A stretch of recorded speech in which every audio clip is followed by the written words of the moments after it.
Aš nuoširdžiai manau, kad keliavimas yra ne tik vienas geriausių būdų pažinti šį pasaulį, bet tuo pat metu tai yra vienas geriausių būdų pažinti save ir tobulėti. Vienaip ar kitaip, ne veltui lietuvių liaudės išmintis sako, kad stovintis vanduo uždumblėja. Ir aš save laikau ganėtinai laimingų žmogum, kuriam pasisekė gyvenime iš tos pusės, kad aš net dabar jau esu matęs ganėtinai daug pasaulio. Kai pagalvoji, techniškai aš esu buvęs bent 4 žemynuose, 10 šalių ir dėka to esu matęs, kaip skirtingi žmonės gyvena, kaip skirtingi žmonės bendrauja, galų gale kaip skirtingi žmonės dirba. Ir mano nuomonė, vienas geriausių būdų pasižiūrėti galbūt į kažkurią tautą ar šalį yra pasižiūrėti, kaip atrodo tos valstybės sostinė. Ir turint galvoje, kad mes dabar esam švenčių sezone ir savaime aišku, jokių rimtų ar sofistikuotų temų veikiausiai nesinori, aš pagalvojau, kad būtų visai smagu kalėdų proga padaryti video, kur aš papasakočiau apie įvairias sostinės, kuriuose aš esu buvęs ir aišku, sureitinguočiau jas tierlistų. Savaime aišku, kaip ir kiekvieno tierlisto pradžioje aš turiu pradėti nuo kelių disclaimerių. Pirmas iš jų yra tai, kad aš pasakosiu tik apie tas sostinės, kuriuose buvau pakankamai ilgai, kad susidaryčiau kažkokią nuomonę apie tas sostinės. Kitaip tariant, jeigu galbūt per vienas ar kitas sostinės aš keliavau tranzitu,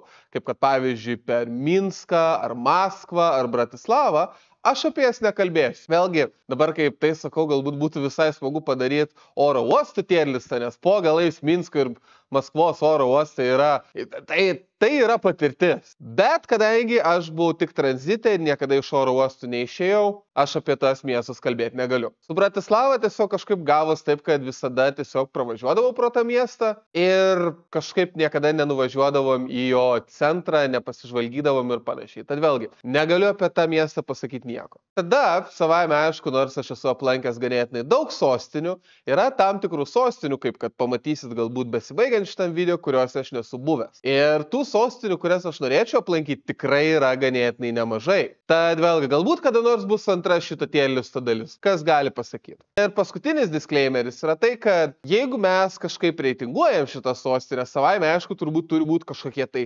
kriterijai, kažkokie tai objektyvūs vertinimo svertai ir panašiai. Ir jeigu jūs esat mano kanale ir jūs tikitės kažko objektyvaus, jūs nesuprantat, kaip aš funkcionuoju. Šitas tierlistas, kaip ir visi kiti mano tierlistai, bus grinai paremtas vaibais. Kitaip tariant, galbūt aš pabuvau mieste pusdienį ir aš tiesiog įsimylėjau tą miestą, kaip kad pamatysit su vieno miesto atveju. O kitais atvejais galbūt aš buvau mieste, kurį visi be proto giria ir aš toks maždaug, jo majo. Tad jo, esmė yra ta, kad čia yra mano tierlistas, jeigu su manim nesutinkat, labai gerai ir tiesiog palikit komentarą, kodėl jūsų nuomonė kažkoks miestas turėtų būti aukščiau ar žemiau. Tad, turint visą tai galvoj, važiuojam.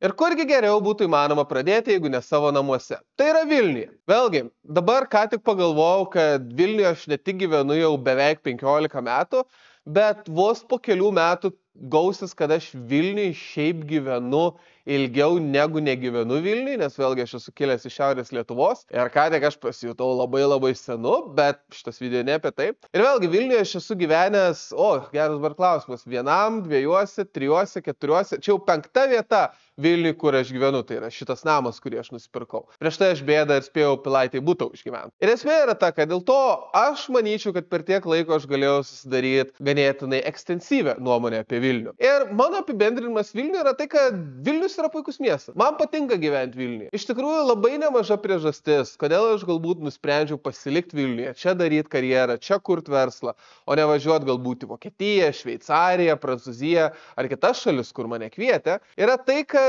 Vilniuje tiesiog yra puiku gyventi. Ir taip, savaime aišku, galbūt mes turim visas tas chruščiovkės, galbūt mes turim vienokių ar kitokių problemų su kamščiais, bet vėlgi, kokia modernaus pasaulio sostinė neturi problemų su kamščiais? Nu rimtai. Ta prasme, aš esu daug keliavęs ir patikėkit, ar tai būtų Vilnius ar kažkokia kita sostinė, visur yra kamščiai. Tiesiog, toks yra gyvenimas, toks yra modernus pasaulis. Ir galbūt, kas man labai patinka su Vilniumi, yra tai, kad visų pirma, čia yra labai daug vietų, kur galima nueiti nueiti pasibūt, tiek galbūt jeigu mes kalbam apie restoranus, galbūt jeigu mes kalbam apie kavinės, galų gale jeigu mes kalbam apie kažkokias vietas, kur tiesiog smagu pasibūt, kaip kad įvairios aikštės, kaip kad įvairios vietos palei upę, galų gale kiek daug žalumos yra Vilniui. Kiek Vilniui ežerų yra iš tikrųjų. Vėlgi, Vilniui kur nueiti tikrai visada bus. Ir va čia turbūt yra vienas didžiausių Vilniaus privalumų, kad Vilnius nėra nuobodus miestas. Ir man asmeniškai tas yra labai svarbu. Ir antras dalykas, kuris yra labai stipriai pastiprinantis šį pirmą dalyką, yra tai, kad Vilnius iš tikrųjų yra labai tvarkingas miestas. Vėlgi,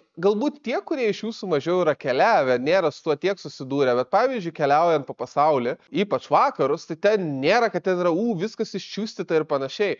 Vėlgi, man yra labai gerai įstrigęs vaizdas, kai Edinburge einant palei gražų parką, kažkokie žmonės, vandalai turbūt reiktų sakyti, išlaužė šiukšlių dėžę, tiesiog visur yra pasklidę šiukšlės, aplinkui yra gatvių šlavė ir jie tų šiukšlių nerenka. Nes maždaug, tai čia ne mūsų darbas turbūt, ar kažkas tokio. Vėlgi, jau nebekalbant apie galbūt tą patį tikrai tą žodžio prasme apšiktą San Franciską ir panašius miestus. Ir vėlgi, kai kurios net iš sostinių, kurias aš įvardinsiu šitam tierliste, irgi turi šitą problemą. Ir Vilnius, tarp kitko, yra žiauriai tvarkinga. Taip pat Vilniuje aš visada jaučiuosi ganėtinai saugiai. Vėlgi, galbūt aš neinu į tokius labiau shady rajonus ir aš čia neimkolinsiu, nes vėlgi Vilnius tobulėja ir kas žino, gal po kelių metų netgi tie rajonai, kurie dabar netrodo labai saugus, bus saugus ir prestižiniai. Pasižiūrėkit, kas nutiko su tuo pačiu paupių ir manufaktūrom. Ir jeigu mes jau kalbam apie tai, kaip miestas plečias, dar vienas dalykas, kas man yra labai smagu, yra tai, kaip iš tikrųjų modernėja Vilnius. Aš iš tikrųjų labai kviečiu visus pereit Baltuoju tiltu iš Senamiesčio pusės į Konstitucijos aikštės pusę ir tiesiog pasigėrėt, kaip gražiai atrodo mūsų daugiaaukščių panorama. Ne dangoraižių, nes tarp kitko techniškai Vilniui nėra nei vieno dangoraižio pagal klasikinį dangoraižio apibrėžimą. Ir kad mes ir vadinam Konstitucijoje esančius tuos daugiaaukščius dangoraižius, tai jų dangoraižiais nedaro. Bet kita vertus turint galvo, kad visa kita yra taip žema, gerai, tai yra dangoraižių vaibai, tai yra modernumo vaibai. Ir iš principo čia yra dalykai, kurie man Vilniui tikrai labai patinka. Ir ar aš dabar būsiu didis patriotas ir Vilniui vertinsiu S lygių? Tikrai ne. Nes Vilnius nėra tobulas miestas. Viena didžiausių problemų su Vilniumi yra tai, kad taip, Vilnius turi daug žalumos, turi daug vietų, kur galima nueiti, ežerų, paupių ir panašiai, bet tai taip pat reiškia, kad Vilnius yra žiauriai išsiplėtęs miestas. Ir dėl to gyventojų tankis čia iš tikrųjų nėra toks jau didelis. Ir tai reiškia, kad praktiškai jeigu kažkur reikia nusigauti, tai užtrunka ganėtinai daug laiko, palyginus su tuo, koks galbūt mažas gyventojų skaičiumi yra Vilnius. Kita žymiai didesnė problema, kuri išplaukia iš mažo Vilniaus tankio, tai yra tai, kad mano nuomonė, Vilniui viešasis transportas, yra šūdas. Bet ne dėl to, kad autobusai blogi, ar dėl to, kad maršrutai yra blogi, ar dėl to, kad sistema bilietukų yra bloga. Vėlgi, visi tie dalykai gali būti tobulinami. Bet problema su Vilniaus viešojo transportu yra tai, kad jis yra lėtas. Ir autobusai yra ganėtinai reti. Net jeigu tu važiuoji per piko valandas, pavyzdžiui, kokiu 4G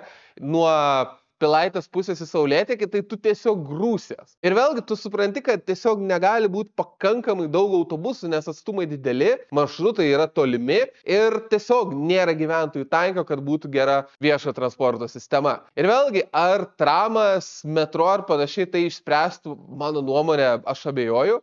Jeigu mes rimtai turėtume visus tos milijardus, tai geriau tiesiog prisipirkti daugiau autobusų, gal netgi elektrinių autobusų ir bandyti kažkaip galbūt tankinti tinklą, galbūt dar kažką daryti. Nes vėlgi, kaip aš seilėsiuos vėlgi apie kai kurios miestus šitame tierliste, aš esu buvęs Europos sostinėse, kur tau tiesiog nereikia automobilio. Ir tai yra iš tikrųjų man, kaip vairuojančiam žmogui, ganėtinai įspūdinga. Tada dar vienas dalykas apie Vilnių, ir šitas bus žiauriai kontroversiškas, ir jūs mane tiesiog akmenimu užmėtyt norėsit. Ir tai yra tai, kad Vilniaus senamiestis sucks. Tiesiog.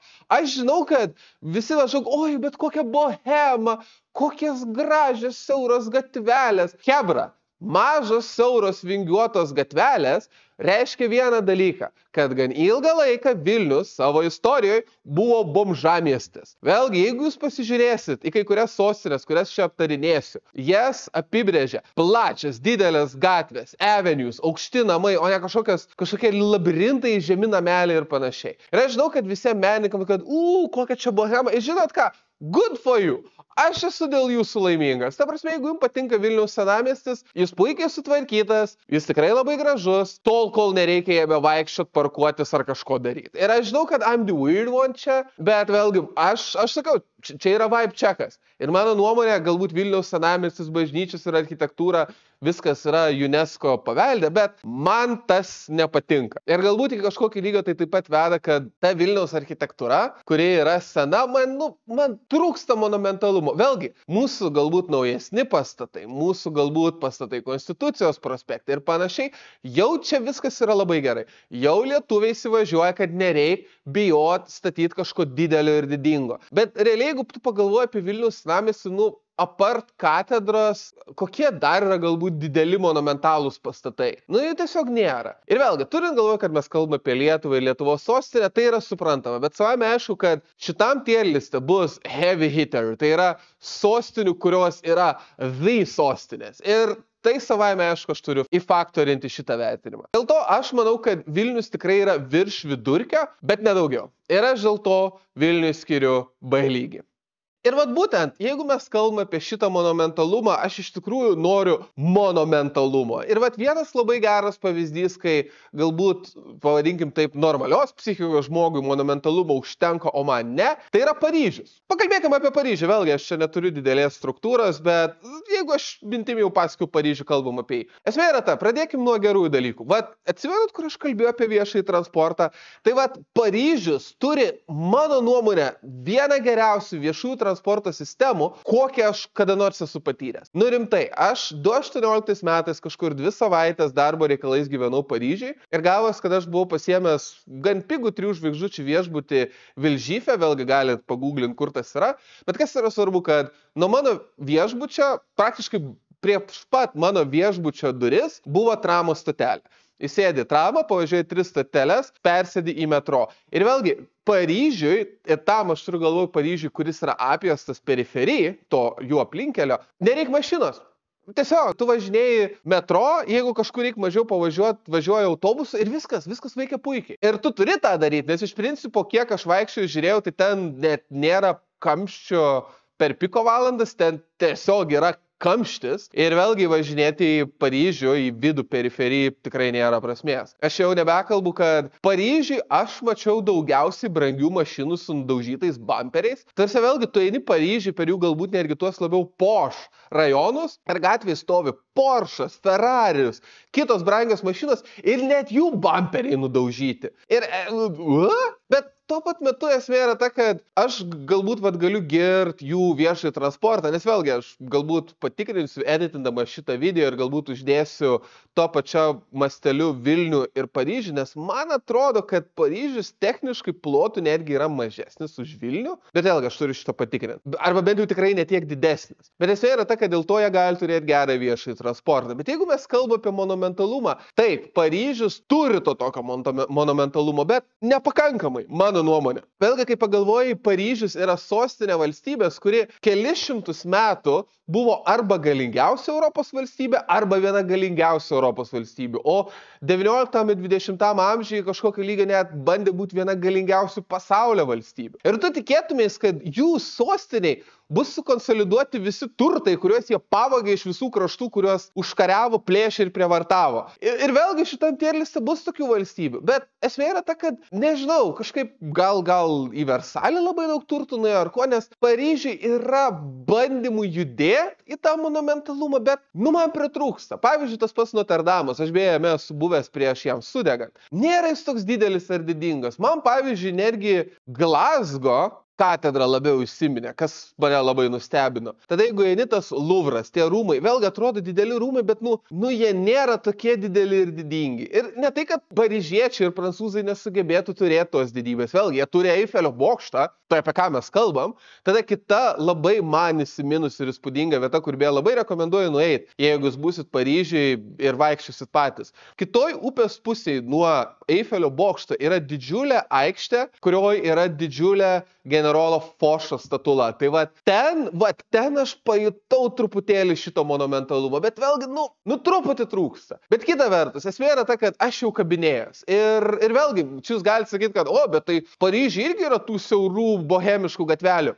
Aha, o jūs žinot kodėl? Vėlgi, man labai pasisekė, nes kol buvau Paryžiuje, man bent kelias ekskursijas vedė vietiniai paryžiečiai. Ir jie labai įdomiai pasakojo, kad dabar vienas, man atrodo, labiausiai poš ir bohemiškų ir turtingųjų Paryžiaus rajonų yra, ką jie vadina pelkė. Ir pelkė jie tą rajoną vadina dėl to, kad tas rajonas yra literaliai pastatytas ant pelkės. Ir kadangi jis buvo pastatytas ant pelkės, pro jį niekada nebuvo pravestos normalios metro linijos. Kas reiškia, kad savu laiku ten tu negalėjai gyventi, jeigu turėjai normalų darbą. Dėl to ten gyveno įvairūs bomžai, įvairios elgetos ir panašiai. Ir tu irgi turi tas mažas vingiuotas gatveles, kreivas sienas statytas, kad namas tiesiog neužvirstų ant gatvės. Bet jeigu mes kalbame apie rajonus, kuriuose gyvena bomžai nepasiturintis visokie psichai, savaime aišku, anksčiau ir vėliau ten pradeda veistis menininkai.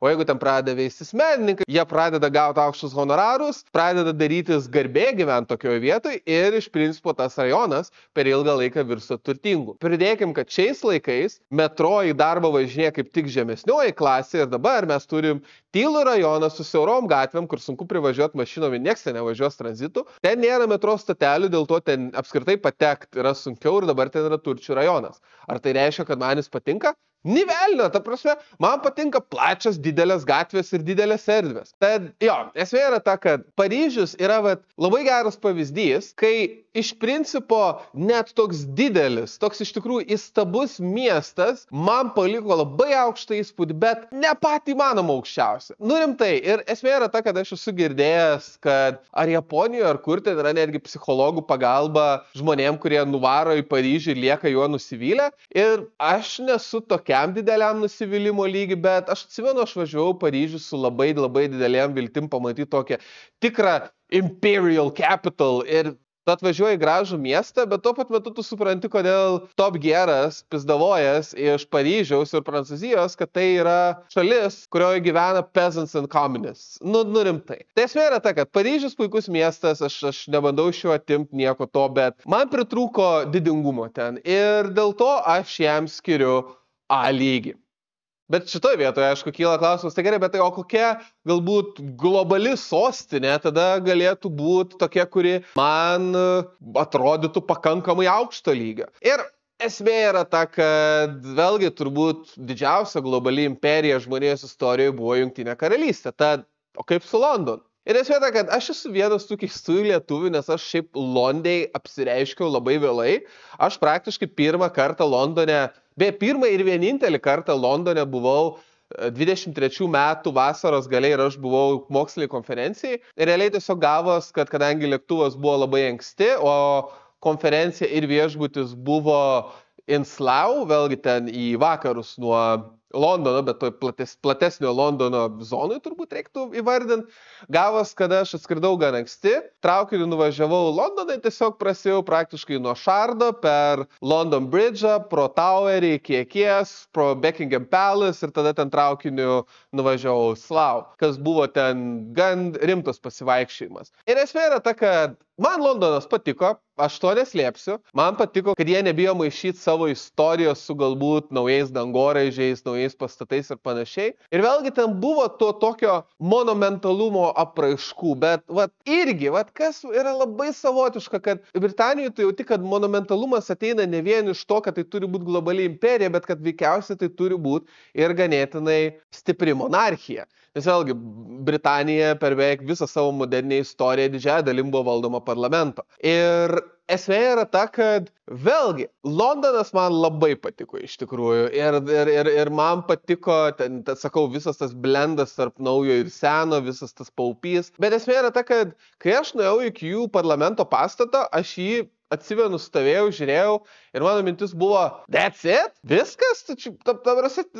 Paveiksliukas jisai didesnis atrodo. Tada aš nuėjau iki Buckingham Palace ir, you call this a palace? Ta prasme, tai, vėlgi esmė yra ta, kad, esmė, aš žinau, kad vis sakau žodį esmė, bet, man labai yra šitoje vietoje sunku rasti žodžius, nes Londonas man patiko. Bet, vėlgi, jisai nėra toks įspūdingas, palyginus kai kuriais miestais, kuriuos aš įvardinsiu šitame tierliste, kad aš ir jį galėčiau vertinti labai aukštai. Vėlgi, aš čia mačiau tikrą prabangą ir vėlgi prabangos buvo tam pačiam Paryžiui. Viešasis transportas, kiek man teko jo naudotis, irgi puikiai suorganizuotas ir gerai suprantamas. Vėlgi, aš pagrindinę naudojau traukinius, bet vėlgi, puikiai sostinė, tikrai patiko, tikrai norėsiu ten grįžti ir ilgiau pasibūti, bet vėlgi, šitoje vietoje žinau, kad prancūzai su britais lenktyniavo daugybę šimtmečių, kurie yra geresni, ir aš šitoje vietoje neiškelsiu nei vienų, nei kitų vienų virš kitų. Ir mano nuomonė, Londonas irgi yra A lygis, bet jis yra A lygis dėl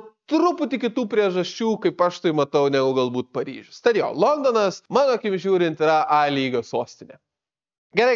Aš čia daug kalbu apie šitas tolimas imperinės sostinės.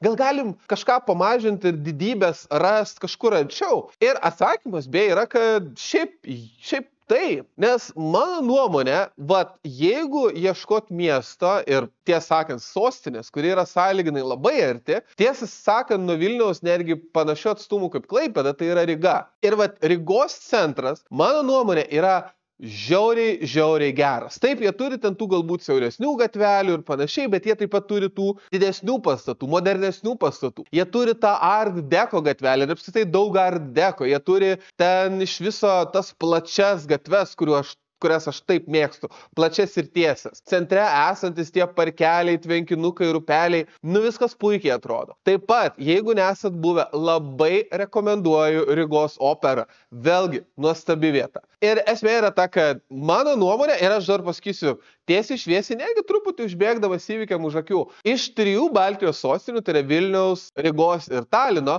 mano nuomonė, Ryga turi sostiniškiausią senamiestį. Tiesiai šviesiai. Ir vėlgi, turbūt nereikėtų stebėtis, nes Ryga labai ilgai buvo praktiškai miestas, per kurį vyko vokiečių, danų ir vakariečių prekyba su šitais kraštais. Tada netgi Rusijos imperijos laikais Ryga buvo ganėtinai svarbus industrinis miestas. Vėlgi, jeigu tikėt Rygos automuziejum, Ryga buvo ar tai antras, ar tai trečias didžiausias pramoninis miestas prieš Pirmą pasaulinį karą Rusijos imperijoje. Vėlgi, ar tai buvo iš tikrųjų, aš nežinau, bet jie iš tikrųjų labai kažkaip geruoju atsimena savo Rusijos imperijos laikus. Ir vėlgi, jūs turbūt manytumėt, kad jeigu aš baigčiau šitoje vietoje, tai būtų turbūt arba S lygis, bet ne taip greitai. Nes esmė yra ta, kad kiek gražus yra Rygos senamiestis, tiek visa likus Ryga yra kažkoks šikinykas. Rimtai, ta prasme, Ryga man primena tarsi laiko kapsulę, apart senamiesčio, aš turiu pabrėžti.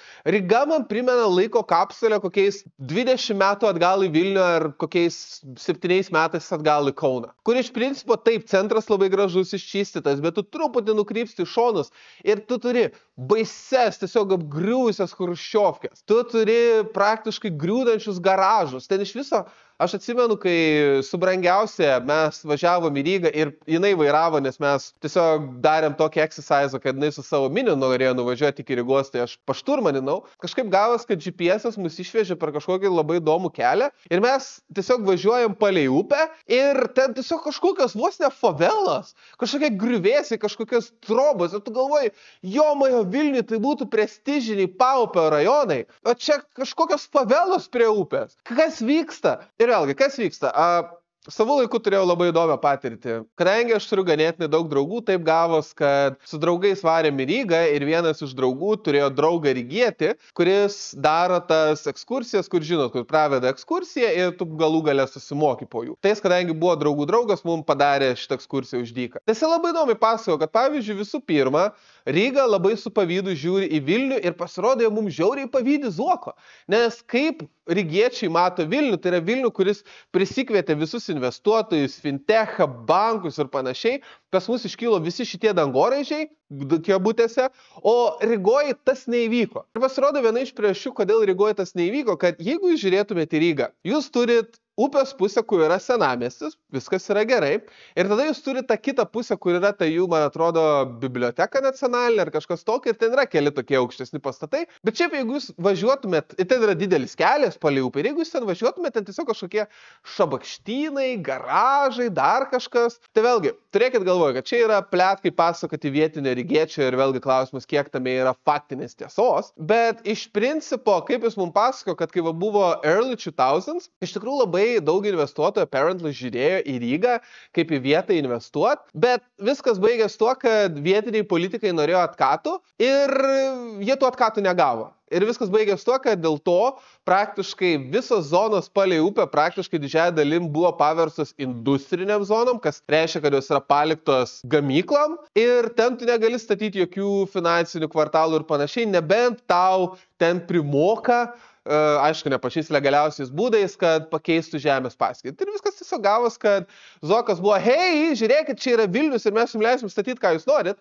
Ir apparently tas suveikė. Vėlgi, kiek tame yra tiesos, aš nežinau, bet tai daug ką paaiškintų. Aišku, tai, kad Rygoj yra daug rusų, irgi Rygai nepadeda. Vėlgi, čia kažkada neseniai į Rygą su brangiausia važiavom traukiniu pasivažinėti. Tai Rygos traukinių stotis man iš viso priminė, nežinau, 2000-ųjų Vilniaus traukinių stotį ir gal netgi dar blogiau. Tada jiem nepadeda tai, kad savo laiku Ryga buvo vieta, kaip aš tai suprantu, per kur rusų bankai plovė pinigus Europos Sąjungai. Ir paskui, kai buvo 14 metų krizė dėl Ukrainos ir paskui 22 metų karas Ukrainų ir užsidėjo visos sankcijos, tai visi šitie pinigai prapuolė. Ir tiesiog gavos, kad Ryga dabar yra tas tiesiog liūdnas miestas su baisiom chruščiovkėm, kur kelių infrastruktūra yra tragiška, nes vėlgi Ryga neturi normalaus aplinkelio, kas man yra tiesiog neįtikėtina. Dabar vėlgi, jeigu tu Via Baltica važiuoji iš Lietuvos pusės į Estijos pusę, tai arba tu važiuoji į siaurų aplinkelių, kur krūva baltų ženklų ir šviesoforų, arba tu važiuoji naujų Kekavos aplinkelių į miestą, kur irgi yra šviesoforai, siauri keliai ir žiedai. Tai jo, iš tikrųjų, Ryga yra liūdnas miestas apart centro. Ir vėlgi, Rygos viešasis transportas, kiek galbūt ribotai teko jo naudotis, jis adekvatus yra. Ir sakau, Rygos centras labai gražus. Rygos centras, ypač turim galvo, apie kokią mes šalį kalbam, tikrai būtų tarp A ir S lygio, bet ta prasme, Rygoje nėra baisiausios chruščiovkės, kokias aš mačiau Europos Sąjungą, apie tai mes dar pakalbėsim, bet po galais, ta prasme, jos yra baisios. Ir jeigu mes paimtume jas, mes laisvai būtume kažkur E lygį. Tad Ryga, mano nuomonė, išsividurkina į veikiausiai C lygį. Tai yra gražus centras, bet apskritai kaip miestas tikrai prastesnis už Vilnių. Ir tai yra liūdna, nes esmė yra ta, kad nėra taip, kad buvimas komunistų bloke sunaikina miestą ir jo identitetą. Ir nebūtinai turi būti, kad centras gražus, o pakraščiai baisus, net jeigu tai buvo postkomunistinis miestas. Ir mano nuomonė, pirmas pavyzdys, kuris man šauna į galvą, tai yra Praha. Iš tikrųjų, Praha yra beproto gražus miestas. Ir Praha iš tikrųjų yra miestas, į kurį man visada yra labai smagu sugrįžti. Nes esmė yra ta, kad vienoje upės pusėje yra toks labiau, sakyčiau, toks vieno stiliaus monumentalių namų centras. Ir vėlgi, ten yra tų tokių siaurų klaidžių gatvelių, bet esmė ta, kad pati atmosfera yra didelė, pati atmosfera yra tokia ganėtinai didinga. Yra gražių aikščių, dėl to ta viena upės pusė, kur yra galbūt truputį siauresnės gatvelis, bet dideli pastatai puikiai veikia. Tada kitoji upės pusė yra galbūt ta jų, kaip aš suprantu, pilis ir kas dar svarbiau, ten yra ta jų katedra. Ir ta katedra vėlgi. Hebra, jeigu būsit Prahoje, nepatingėkit užlipti tą kalną ir nueiti kitos katedros, ar bažnyčios, ar kaip ten pavadinti, nes po galais tai yra turbūt labiausiai heavy metal bažnyčia, kokią aš esu matęs. Ta prasme, jinai yra tokia tamsi, tokia juoda, ir ta prasme, tokia gargoila išlenda, ta prasme, ten yra senamiestis done right. Ir tada, jeigu tu išvažiuoji iš senamiesčio, taip, ten yra tie commie blocks ir panašiai, bet vėlgi kažkaip judant iš rytų į vakarus, kuo tu labiau vakaruose, tuo tie commie blocks yra vis mažiau ir mažiau baisus. Ir vėlgi kažkaip, kiek teko važinėti po Prahą, nekrito tas siekis taip stipriai. Ten yra šalis, kuri tikrai puikiai susitvarkė savo sostinę. Dabar, ar viskas ten yra taip jau tobula? Vėlgi, viešojo transportu teko naudotis nedaug, bet jisai veikia, viskas kaip ir faina. Galbūt kas man asmeniškai įstrigė yra iš galbūt netokių super epic tobulų dalykų. Yra tai, kad visų pirma, vėlgi miestas labai užkištas, labai daug mašinų ir panašiai, bet blogiau yra tai, kad vėlgi galbūt tai yra dėl to, kad aš esu lietuvis ir mūsų lietuvių normaliai nemoko, kaip važinėti, jeigu gatvėmis važinėja tramai. Bet ten kažkaip labai yra įdomi. Aš savo laiku esu važiavęs ten taksų dieną ir pavyzdžiui, kai taksas manevravo centre, aš pavyzdžiui normaliai nesupratau, pagal kokią logiką, kada galima važiuoti ant tramų bėgo, kada ne, nes atrodo kartais tu turėjai važiuoti, kartais neturėjai važiuoti, kaip tai veikia. Ir esmė yra ta, kad iš vairuotojo perspektyvos man Praha įsiminė kaip ne tai, kad klaidus miestas, bet miestas, kuriame bent jau galbūt Lietuvoje įpratusio žmogaus važinėt smegenim, sunkiai kompiliuoja. Ta prasme, yra ne vieną kartą buvę, kad ten yra kažkokie snykiai nusisukimai iš plačių kelių, kuriuos tiesiog galima pravažiuoti, nes yra gatvė, yra nusisukimas į dešinę, tada tam pačiam nusisukimai į dešinę yra į dešinę į kairę, tau GPS sako take the next right, you take the next right ir paaiškėja, kad tau reikėjo į kairę, į dešinę kairę, vienu žodžiu. It's confusing. Kitas labai man įsiminęs atvejis buvo, vėlgi važiuoji ir GPS sako turn left. Gerai važiuoji, gerai ir važiuoji savo kairę, važiuoji. Ir staiga tu matai, kad tave ir rautina, tu galvoji, pala, kas nutiko. O pasirodo, tavo į kairę iš tikrųjų buvo tiesiai, o į kairę buvo beveik apsisuk. Gal tik tai, ką aš pastebėčiau apie Prahą ir galbūt čia yra mano asmeninis pastebėjimas. Ten tikrai buvo ne vienas kartas, kai aš sukausi ir įvairiose sankryžose buvau toks maždaug, wait, kur aš važiuoju, kur čia įsukimas? Ir kas mane nudžiugino, kad man ten nepypsino, nors matęs, kad aš ten biškį nublokuoju vietinius. Vėlgi, galbūt mato, kad užsienietiškas numeris, kad kažkoks retardas iš Lietuvos, tai gal labai nesikabinėja. Na ir dar vienas dalykas, kuris man yra įstrigęs apie Prahą ir vėlgi, galbūt tai yra tiesiog labiau mano dalykas, bet pavyzdžiui, vėlgi, Prahoje yra labai daug vietų, kur tu gali užlipti aukštyn ir matyti miesto panoramą. Ir man, pavyzdžiui, Prahoje pritrūko, vėlgi, labai gražus senamiestis, bet man patinka tai, ką mes Vilniuje turim. Turim senamiestį, galbūt tas senamiestis man nelabai patinka, bet turim senamiestį ir tada galbūt kitoje upės pusė, truputį nuo šaliau turim galbūt dangoraižių kažkokį tai kvartalėlį. Vėlgi, netgi Paryžius iki kažkokio lygio tą turi. Ir esmė yra ta, kad Prahoje aš nemačiau kažkokio tokio naujo finansinio rajono, arba bent jau neįsiminė man. Vėlgi, jeigu aš klystu, parašykit komentaruose. Bet bent jau man yra išlikęs toksai vaibas, kad Praha yra puikus senamiestis, labai geras zoo, beje, jeigu jūs mėgstate zoologijos sodus, tikrai nuvarykite į Prahos zoologijos sodą. Puikus senamiestis, puikus zoo, miestas gražiai sutvarkytas, komunistinių laikų rajonai nėra tokie baisus, bet vairavimas yra confusing ir man trūksta to tokio naujumo vaibo. Tad vėlgi, Praha yra puikus miestas, bet aš tikrai negaliu vėlgi jo vertinti A lygių. Ir vėlgi jūs turit suvokti, kad aš galbūt šituos heavy hiterius, kaip kad Praha, Paryžius, Londonas dedu į A lygį ir patikėkit mani, mano nuomonė, Europoje tikrai yra įspūdingesnių miestų. Ir kalbant apie Prahą, mes taip pat turim savęs paklausti, gerai, o iš kur ateina tas didingumas? Ir vėlgi, aš kalbėdamas užsiminiau, kad vienoje upės pusėje tie didingi pastatai man primena vieną. Ir esmė yra ta, kad jeigu mes žiūrim į Prahą, mes turim suvokti, kad labai ilgai Praha, tai yra Čekija, ir galbūt tais laikais tai buvo vadinama Bohemija, buvo Austrijos-Vengrijos imperijos sudėty. Ir vėlgi, man asmeniškai Austrijos-Vengrijos imperija yra viena įdomiausių istorinių imperijų, nes tai buvo ganėtinai įdomi imperija iš tos pusės, kad šiaip jie dažniausiai karus pralaiminėdavo, bet jie turėjo tokią absurdiškai galingą diplomatiją, kad jie sugebėjo išlikti vieną galingiausių Europos valstybių kelis šimtus metų. Ir jeigu mes kalbame apie Austrijos-Vengrijos imperiją, mes galim žiūrėti, kad praktiškai tai nebuvo šalis su viena sostinė. Ten iš tikrųjų buvo bent 14 tautelių ir kiekviena iš jų bandė turėti savo sostinę, kuri tarsi galėtų lenktyniauti su kitom didžiosiom sostinėm. Ir vėlgi, jeigu mes kalbame apie Austrijos-Vengrijos imperiją, tai pagrindinė imperinė sostinė buvo viena ir mes apie vieną pakalbėsim. Bet prieš pereinant prie vienos mes turim pakalbėti apie Budapeštą. Ir vėlgi, Budapeštas, tiesiai šviesiai kalbant, turi turbūt daugiau didingumo negu ta pati Praha ar Paryžius. Vėlgi, pastatai, plačios gatvės, plačias avenues, vietos vaikščiot. Budapešte viskas yra, super galingai. Jų parlamento rūmai yra neįtikėtini, tada jų pilis ant kalno yra didžiuliai ir įspūdingi. Ir beje, tarp kitko, aš esu ten viešojo transporto važinės, jų metro labai gražiai atnaujinta. Tramai puikus. Ir vėlgi atrodytų, kad Budapeštas jau galėtų būti ta sostinė, kuri galėtų labai realistiškai galbūt taikyti link S lygio. Nes esmė yra ta, kad jų, beje, kaip ir Prahoje, jų ir tie galbūt komunistiniai rajonai nėra tokiam jau blogam stovi, kas irgi yra labai puiku. Galbūt kaip ir Praha, jie neturi galbūt to naujojo, tai pavadinkim, finansinio rajono su dangoraižiais ir panašiai. Man atrodo, dabar jie kažką ten pradėjo statyti, bet ten kažkas su Kinija susiję ir panašiai. Bet esmė yra ta, kad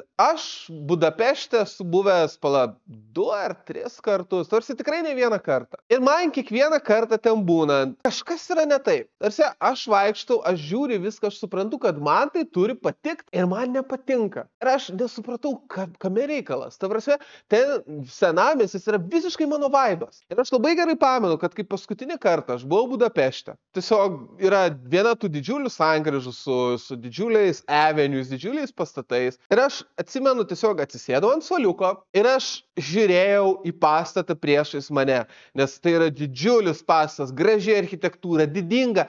Ir man nepatinka. Ne tai, kad nepatinka, bet manęs neveža. Ir aš bandžiau suprasti, kodėl. Ir aš žiūrėjau tą pastatą ir aš supratau. Esmė yra ta, kad aš žiūrėjau tą pastatą ir aš pastebėjau, kad tinkas keliose vietose nubyrėjęs. Kad kažkodėl iš 6 aukštų, 4 aukšte vienas langas yra sudužęs, tada kitas langas 6 aukšte yra įskilęs ir patys langai tokie, kaip pasakyti, jie nenuvalyti. Ir aš kai pradėjau šitą matydamas, žvalgytis, aš supratau, kad Budapeštas yra imperinė sostinė, kurios nieks normaliai neprižiūri. Vėlgi, ten yra labai prižiūrėtų pastatų, kurie man žiauriai yra įsiminę, bet esmė yra ta, kad matos, kad tas miestas nėra prižiūrėtas iki tokio aukšto standartų, kaip galbūt ta pati Praha. Ir šitoj vietoj aš turiu pasakyti vieną dalyką, kad kai aš tą supratau ir aš tą pradėjau matyti, aš supratau, kad Budapeštas yra visiškas nusivylimas, nes Budapeštas tikrai galėtų būti Prahos lygi, o gal netgi truputį aukščiau už Prahą, nes vėlgi pastatų dydis, monumentalumas ir kita upės pusė, kur yra jų ten pilis ir panašiai. Super, nuostabu, architektūriškai, bet viskas taip truputį apleista. Ir esmė yra ta, kad Vengrija yra ta šalis, kur jeigu tu pasižiūri tiesiog prabėgom, viskas ten yra normaliai ir panašiai, bet tada, kai tu pradedi žiūrėti atidžiau, tu supranti, kad ten nėra viskas gerai ir kad tu supranti, kad, vėlgi, ta prasme, aš žinau, kad aš žadėjau šitam video nekalbėti apie politiką, bet, po galais matos, kad jos valdo Orbanas ir kad ten yra disfunkcija. Ir nepaisant to, kad yra to monumentalumo, yra didybės, yra visko, ko aš noriu, kadangi viskas yra švelniai apleista, man asmeniškai Budapeštas yra miestas nusivylimas. Ir aš dėl to Budapeštą vertinu D lygiu. Ta prasme, taip, viskas yra didinga ir jūs aplankykit Budapeštą dėl architektūros, jeigu jūs galite nematyti šitų mažų OCD trigger dalykų, bet esmė yra ta, man Budapeštas yra miestas, kur man tiesiog yra liūdna matant visą tą potencialą, kuris nėra įgyvendintas. Bet kur tas potencialas yra įgyvendintas? Ir miestas, kuris, mano nuomonė, turbūt yra man asmeniškai įspūdingiausia Europos sostinė, kuri, mano nuomonė, does everything right, yra Viena. Ir jūs negalit įsivaizduoti, kaip aš myliu Vieną. Nes Viena, it has everything. It checks all the boxes. Senamiestis. Po galais, ta prasme, ten architektūros, monumentalumas, to 19 amžiaus monumentalumo, tokio lygio, aš niekur kitur nesu matęs.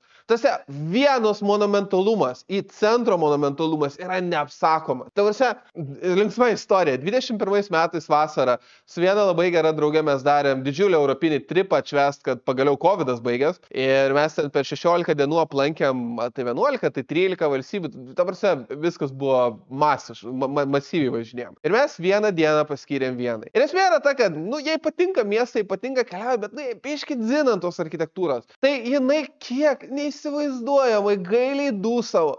Kai mes einam, yra rūmai. Ir aš tiesiog atsisėdu ant suoliuko ir aš tiesiog žiūriu į rūmus. Man gražu. This is me. Čia yra tas monumentalumas, tas imperial greatness, kurio aš taip noriu ir kurį aš taip myliu. Ir esmė yra ta, kad jo ten buvo daug, bet galėtume sakyti, kad gerai, nu tai one box check. Ok, kiti boksai. Viešasis transportas, naudojamės puikus box check. Nauji rajonai, yra daugiaaukščių, yra dangoraižių, yra didžiulių prekybcentrių. Box check. Zoo yra labai gražus Vienoj. Vėlgi, box check. Ir esmė yra ta, aš atsimenu, pirmą kartą aš Vienoj buvau, kai aš dar net nevairavau, man atrodo, per Naujaką, gal iš 14 į 15 ar iš 13 į 14. Prieš labai daug metų. Ir esmė yra ta, kad gidė pasako, kodėl Vienoj senamiestis yra toks įspūdingas. Nes pasirodo, kažkuriam iš imperatorių, kodėl aš prie Paryžiaus ir Londono kalbėjau apie monarchiją. Kažkuriam iš imperatorių atsibodo, kad Vienoj galbūt yra tos mažos, siauros gatvelės ir panašiai. Ir jis tiesiog sakė, nugriaut nemažą dalį senamiesčio ir perstatyti jį su šitom plačiom avenues ir didžiuliais rūmais. Ir kai aš sakau, kad galbūt reiktų bent dalį Vilniaus senamiesčio nugriauti ir perstatyti jį monumentaliai, aš naudoju Vieną kaip pavyzdį, nes Viena gets it, Viena yra didžiulė ir oh my god, aš žinau, aš dabar seilės neįtikėtinai, aš galėčiau jums valandą pasakot, kaip aš myliu Vieną, kokia Viena yra įspūdinga, kiek ten visko galima aplankyti, kiek ten muziejų, koks zoo, ta prasme, kiek ten istorijos, ten tu eini ir ten yra nesibaigianti istorija, bet jo, tiesiai šviesiai, ta prasme, aš galbūt suspoilinu nemažą dalį šito tierlisto, bet Viena, S lygis, viskas, tai yra geriausia sostinė Europoje iš tų 19 amžiaus sostinių. Ir vėlgi, jeigu nesate buvę, nuvarykit, pasižiūrėkit, tai yra tiesiog neįtikėtina. O jeigu kalbam apie Vieną, kaip pavyzdžiui, šiaurės vokiečiams seka su jų sostinė, nes vėlgi, Viena ir Austrija yra tarsi pietų vokiečiai, o šiaurės vokiečiai, iš ko beje dabar yra atsiradus Vokietija, nes vėlgi buvo Austrija, buvo Prūsija, ten ilga istorija, bet jų sostinė buvo Berlynas. Ir vėlgi, o tai kaip su Berlynu? Ar yra to monumentalumo ar ne? Ir viena vertus taip, monumentalumo Berlyne tikrai yra, bet kita vertus dalykas yra toks, kad tu tikrai gali pajaust, kad Berlynas buvo nuneštas nuo žemės paviršiaus Antro pasaulinio karo gale, o paskui padalinta. Ir dalykas vėlgi yra toks, kad mano ribota patirtim su Berlynu, vėlgi aš kažkiek esu naudojęs jų viešojo transportu, kuris veikia, bent jau tiek, kiek aš buvau. Vėlgi, šiaip man asmeniškai visada visai patiko vairuoti Berlyne, nes ten yra labai gerai sutvarkytas eismas, neturint galvoje, jeigu mes kalbame apie tramus. Beje, fun fact, jeigu jūs kada nors nori suprast, ar jūs esat buvusiam rytų ar vakarų Berlyne, kaip man beje pasako berliniečiai, yra vienas labai paprastas indikatorius. Apart ten, tarkim, Chruščiovkio ar kažko panašaus. Esmė yra ta, kad pasirodo, kai Berlynas buvo padalintas, vakarų Berlynas, kadangi vėlgi atstumai nebuvo dideli ir jis buvo iš visų pusių apsuptas, viešojo transporto vystyme jam kaip ir nereikėjo tramų, jam užteko tiesiog autobusų ir taksų. O kas yra labai įdomu, rytų Berlynas, kurį kontroliavo komunistai, kadangi jie norėjo parodyti, kokie jie yra modernus ir išsivystę, pasirodo, rytų Berlyne pristatė labai daug tramų. Tad jeigu jūs esat kažkur Berlyne ir matot, kad yra tramai, jūs veikiausiai esat buvusiam rytų Berlyne. Tai nėra universali taisyklė, bet ganėtinai veikianti, kaip pasirodė. Ir esmė yra ta, kad kalbant apie Berlyną, vėlgi, monumentalumo yra, modernios architektūros yra. Berlyne taip pat yra žiauriai daug istorijos, kas man irgi žiauriai patiko. Kita vertus, Berlynas man yra keistas miestas iš tos perspektyvos, kad aš jame buvęs daug kartų, bet iš tikrųjų nesu labai jame buvęs. Kažkaip gaunas, kad aš ten dažnai vykdavau darbo reikalais, dėl konferencijų, instaliuoti sistemos pas klientus ir taip toliau ir panašiai. Bet iš tikrųjų Berlyne, kaip Berlyne, aš turbūt buvęs gal tik pusdienį. Per tą laiką mes praėjom pro Checkpoint Charlie, pro buvusią Berlyno sieną, pro įvairius didelius pastatus iki pat Reichstago. Ir vėlgi, to monumentalumo dydžio yra. Ir vaibas yra kitoks negu Vienai, nes Viena yra tokia posh, jinai yra tokia royal ir panašiai, o vokiškas monumentalizmas yra, viskas yra dideli dalykai ir viskas yra kvadratiška, ta prasme, tas toks prūsiškas pragmatizmas. Ir vėlgi, tik tai, kaip ir sakau, kas man asmeniškai, ir vėlgi, man Berlynas patiko labai. Gal man kas truputį įstrigo iš blogosios pusės yra tai, kad pavyzdžiui, kai aš buvau prie Reichstago, aš nežinau, ar tai buvo dėl kažkokios specialios priežasties, ar taip yra visada, vėlgi, jeigu kas nors būna dažnai Berlyne, parašykit komentaruose. Bet man kas labai užstrigo, kad prieš Reichstagą yra didžiulė pievutė ir jinai buvo aptverta gal nežinau, fotelio atlošo aukščio tvorele, ant kurios buvo pridėliota ženklų, kad nein, nelipkit ant žolytės. Ir man tas buvo žiauriai keista, nes toj pačioj Vienoj, kur yra didžiuliai rūmai, didžiulės pievos, ten žmonės tiesiog užlipę, čilina. Ir kai pagalvoti, ir šitų 2 apsilankimų buvo gal savaitę, tai tu negali sakyti, kad oras buvo kitoks ar dar kažkas, tai man buvo labai keista, kodėl vokiečiai neleidžia lipti ant žolytės priešais Reichstagą. Ir vėlgi, man Berlynas, kiek aš jo mačiau, patiko. Bet vėlgi, tai yra didelis miestas, jisai labai daug varnelių man uždeda, bet jisai tikrai neprilygsta Vienai. Ir vėlgi, bet matos, kad miestas vėlgi yra tikrai labai aukštam lygiai. Tad man patinka Vokietija, jūs visi žinot, kad aš esu germanofilas, tad batybala. Aš žinau, kad Berlyne yra daug niuansų su nekilnojamo turto kainom, su tuo, kad traukiniai vėluoja, su dar visokiam nesąmonėm, kad įvairiuose rajonuose allegedly dėl įvairių atvykėlių yra ganėtinai pavojinga, bet, nežinau, man Berlynas, kiek aš jį aplankiau, patiko, bet jis tikrai netraukia aukščiausių balų. Tad Berlynui aš duosiu iš tikrųjų garbingą A lygį. Ir jo, kaip turėjot suprast, man monumentalumas iš tikrųjų labai daug reiškia. Ir iš tikrųjų man labai daug reiškia istoriniai senamiesčiai, istoriniai rūmai ir panašiai. Bet klausimas būtų kitas. Ar gali man kažkoks miestas labai patikti, kuriame galbūt nėra tiek daug istorijos dėl vienų ar kitų priežasčių? Ir vienas miestas, kuris turi iš tikrųjų nykstamai mažą senamiestį, yra Varšuva. Ir tarp kitko, Varšuvos senamiestis turi labai liūdną iš tikrųjų, bet ir įdomią istoriją, kad tiem, kas galbūt nežinojot, tai pačiam Antrojo pasaulinio karo gale buvo Varšuvos sukilimas ir viskas baigėsi tuo, kad Varšuva de facto tiesiog buvo nušluota nuo žemės paviršiaus ir Varšuva praktiškai buvo atstatyta nuo nulio. Ir čia yra labai įdomu, nes pavyzdžiui, naujoji Lenkijos komunistinė valdžia, kurią savaime aišku kontroliavo Sovietų sąjunga, tikrai nenorėjo, kad Lenkai labai didžiuotų savo istoriją, ypač prieškarinę istoriją. Vienaip ar kitaip rusai nekenčia Lenkų ir Lenkijos tautos ir Lenkijos istorijos. Nemaža dalim dėl to, kad Lenkai šimtmečius spardė rusų šiknas kartu beje su lietuviais. Ir esmė yra ta, kad dėl to kažkokio nurodymo atstatyti galbūt rūmus ir panašiai nebuvo pokarį. Ir tai nėra išimtis. Pavyzdžiui, labai panašus likimas ištiko Dresdeną, kur vėlgi vietiniai vokiečių komunistai neleido atstatinėti Dresdeną senamiesčio ir, kaip man pasakojo dresdeniečiai, netgi in mid-90s, netgi susivienijus Vokietijom, Dresdenas senamiestis labai daug kur buvo vis dar griuvėsiai. Ir tarp kitko, dėl to dabar aš labai rekomenduoju jums nuvykti Dresdeną, nes dabar susivienijus Vokietijom Dresdenas senamiestis buvo atstatytas ir atstatytas, kad atrodytų kaip įmanoma arčiau, kaip galbūt jis atrodė prieš Antrą pasaulinį karą. Bet vokiečiai, kadangi yra labai tvarkingi žmonės, kurie labai gerai vykdo įsakymus, jie neatstatinėjo Dresdeną. O Varšuvos senamiestį Lenkai atstatė. Ir pasirodo, istorija yra tokia, kad Lenkai tiesiog po darbo eidavo free of money, free of charge ir tiesiog savo rankom atstatinėjo savo senamiestį, savo architektūrą, nes jiem jų istorija rūpėjo.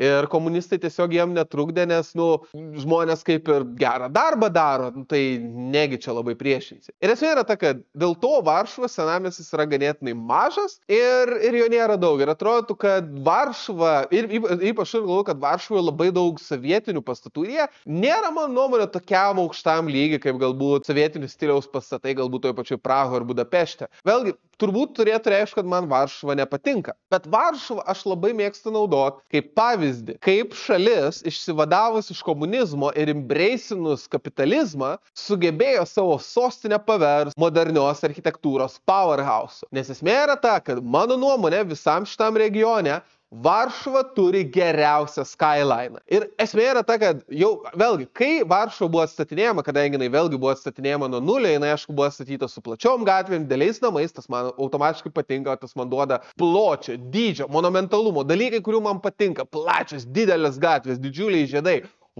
Bet jeigu būtų tik tai tas atstatytas senamiestis ir tos didelės gatvės, tai jau būtų automatinis A lygis. Viešasis transportas, vėlgi, kiek aš minimaliai su juo naudojasi, it's decent. Bet kuo Varšuva yra tam tikra prasme yin, vienas yang, nežinau kaip kitaip pavadint, yra tai, kad galbūt Varšuvai to istorinio senamiesčio nėra tiek daug, bet jų naujasis centras, kuriame pilna dangoraižių, kuriame yra tas toks tikras modernus monumentalizmas, čia yra dalykas, kuris mane užveda. Ir man labai yra džiugu, kad Vilnius yra mini Varšuva iš tos perspektyvos, kad pas mus irgi yra tokių aukštų pastatų salelė, bet skaliai, kuria viskas yra Varšuva, yra neįtikėtina. Ir aš papasakos vieną epizodą, kuris man yra labai giliai įstrigęs širdį. Prieš pat COVID-19 metų spalį aš buvau konferencijoje Varšuvoje. Ir aš atsimenu, konferencija baigėsi, išsikraustų iš viešbučio ir taip gavos, kad aš su mašina išsukau į kelią, kuris ten pro dangoraižius paskui išveda į autostradą, į tiltą link Lietuvos. Ir aš atsimenu, aš įvažiuoju į tą platų didelį kelią. Iš šonų yra tie dideli atstatyti istoriniai pastatai.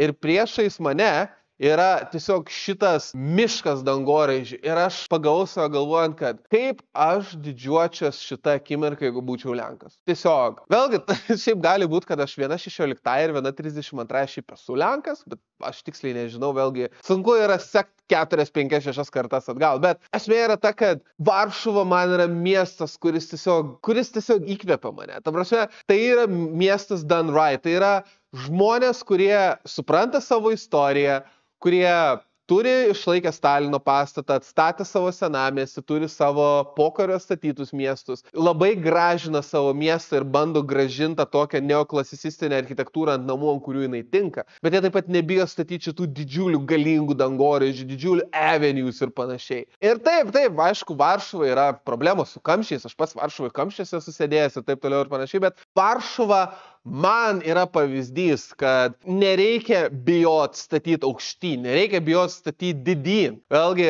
aš esu skaitęs, kad buvo pasiūlymų ir Vilniui statyti 50-60 aukštų dangoraižius, bet tai buvo atmesta, nes, kaip čia Vilniui žiūrėsis tokie dideli pastatai.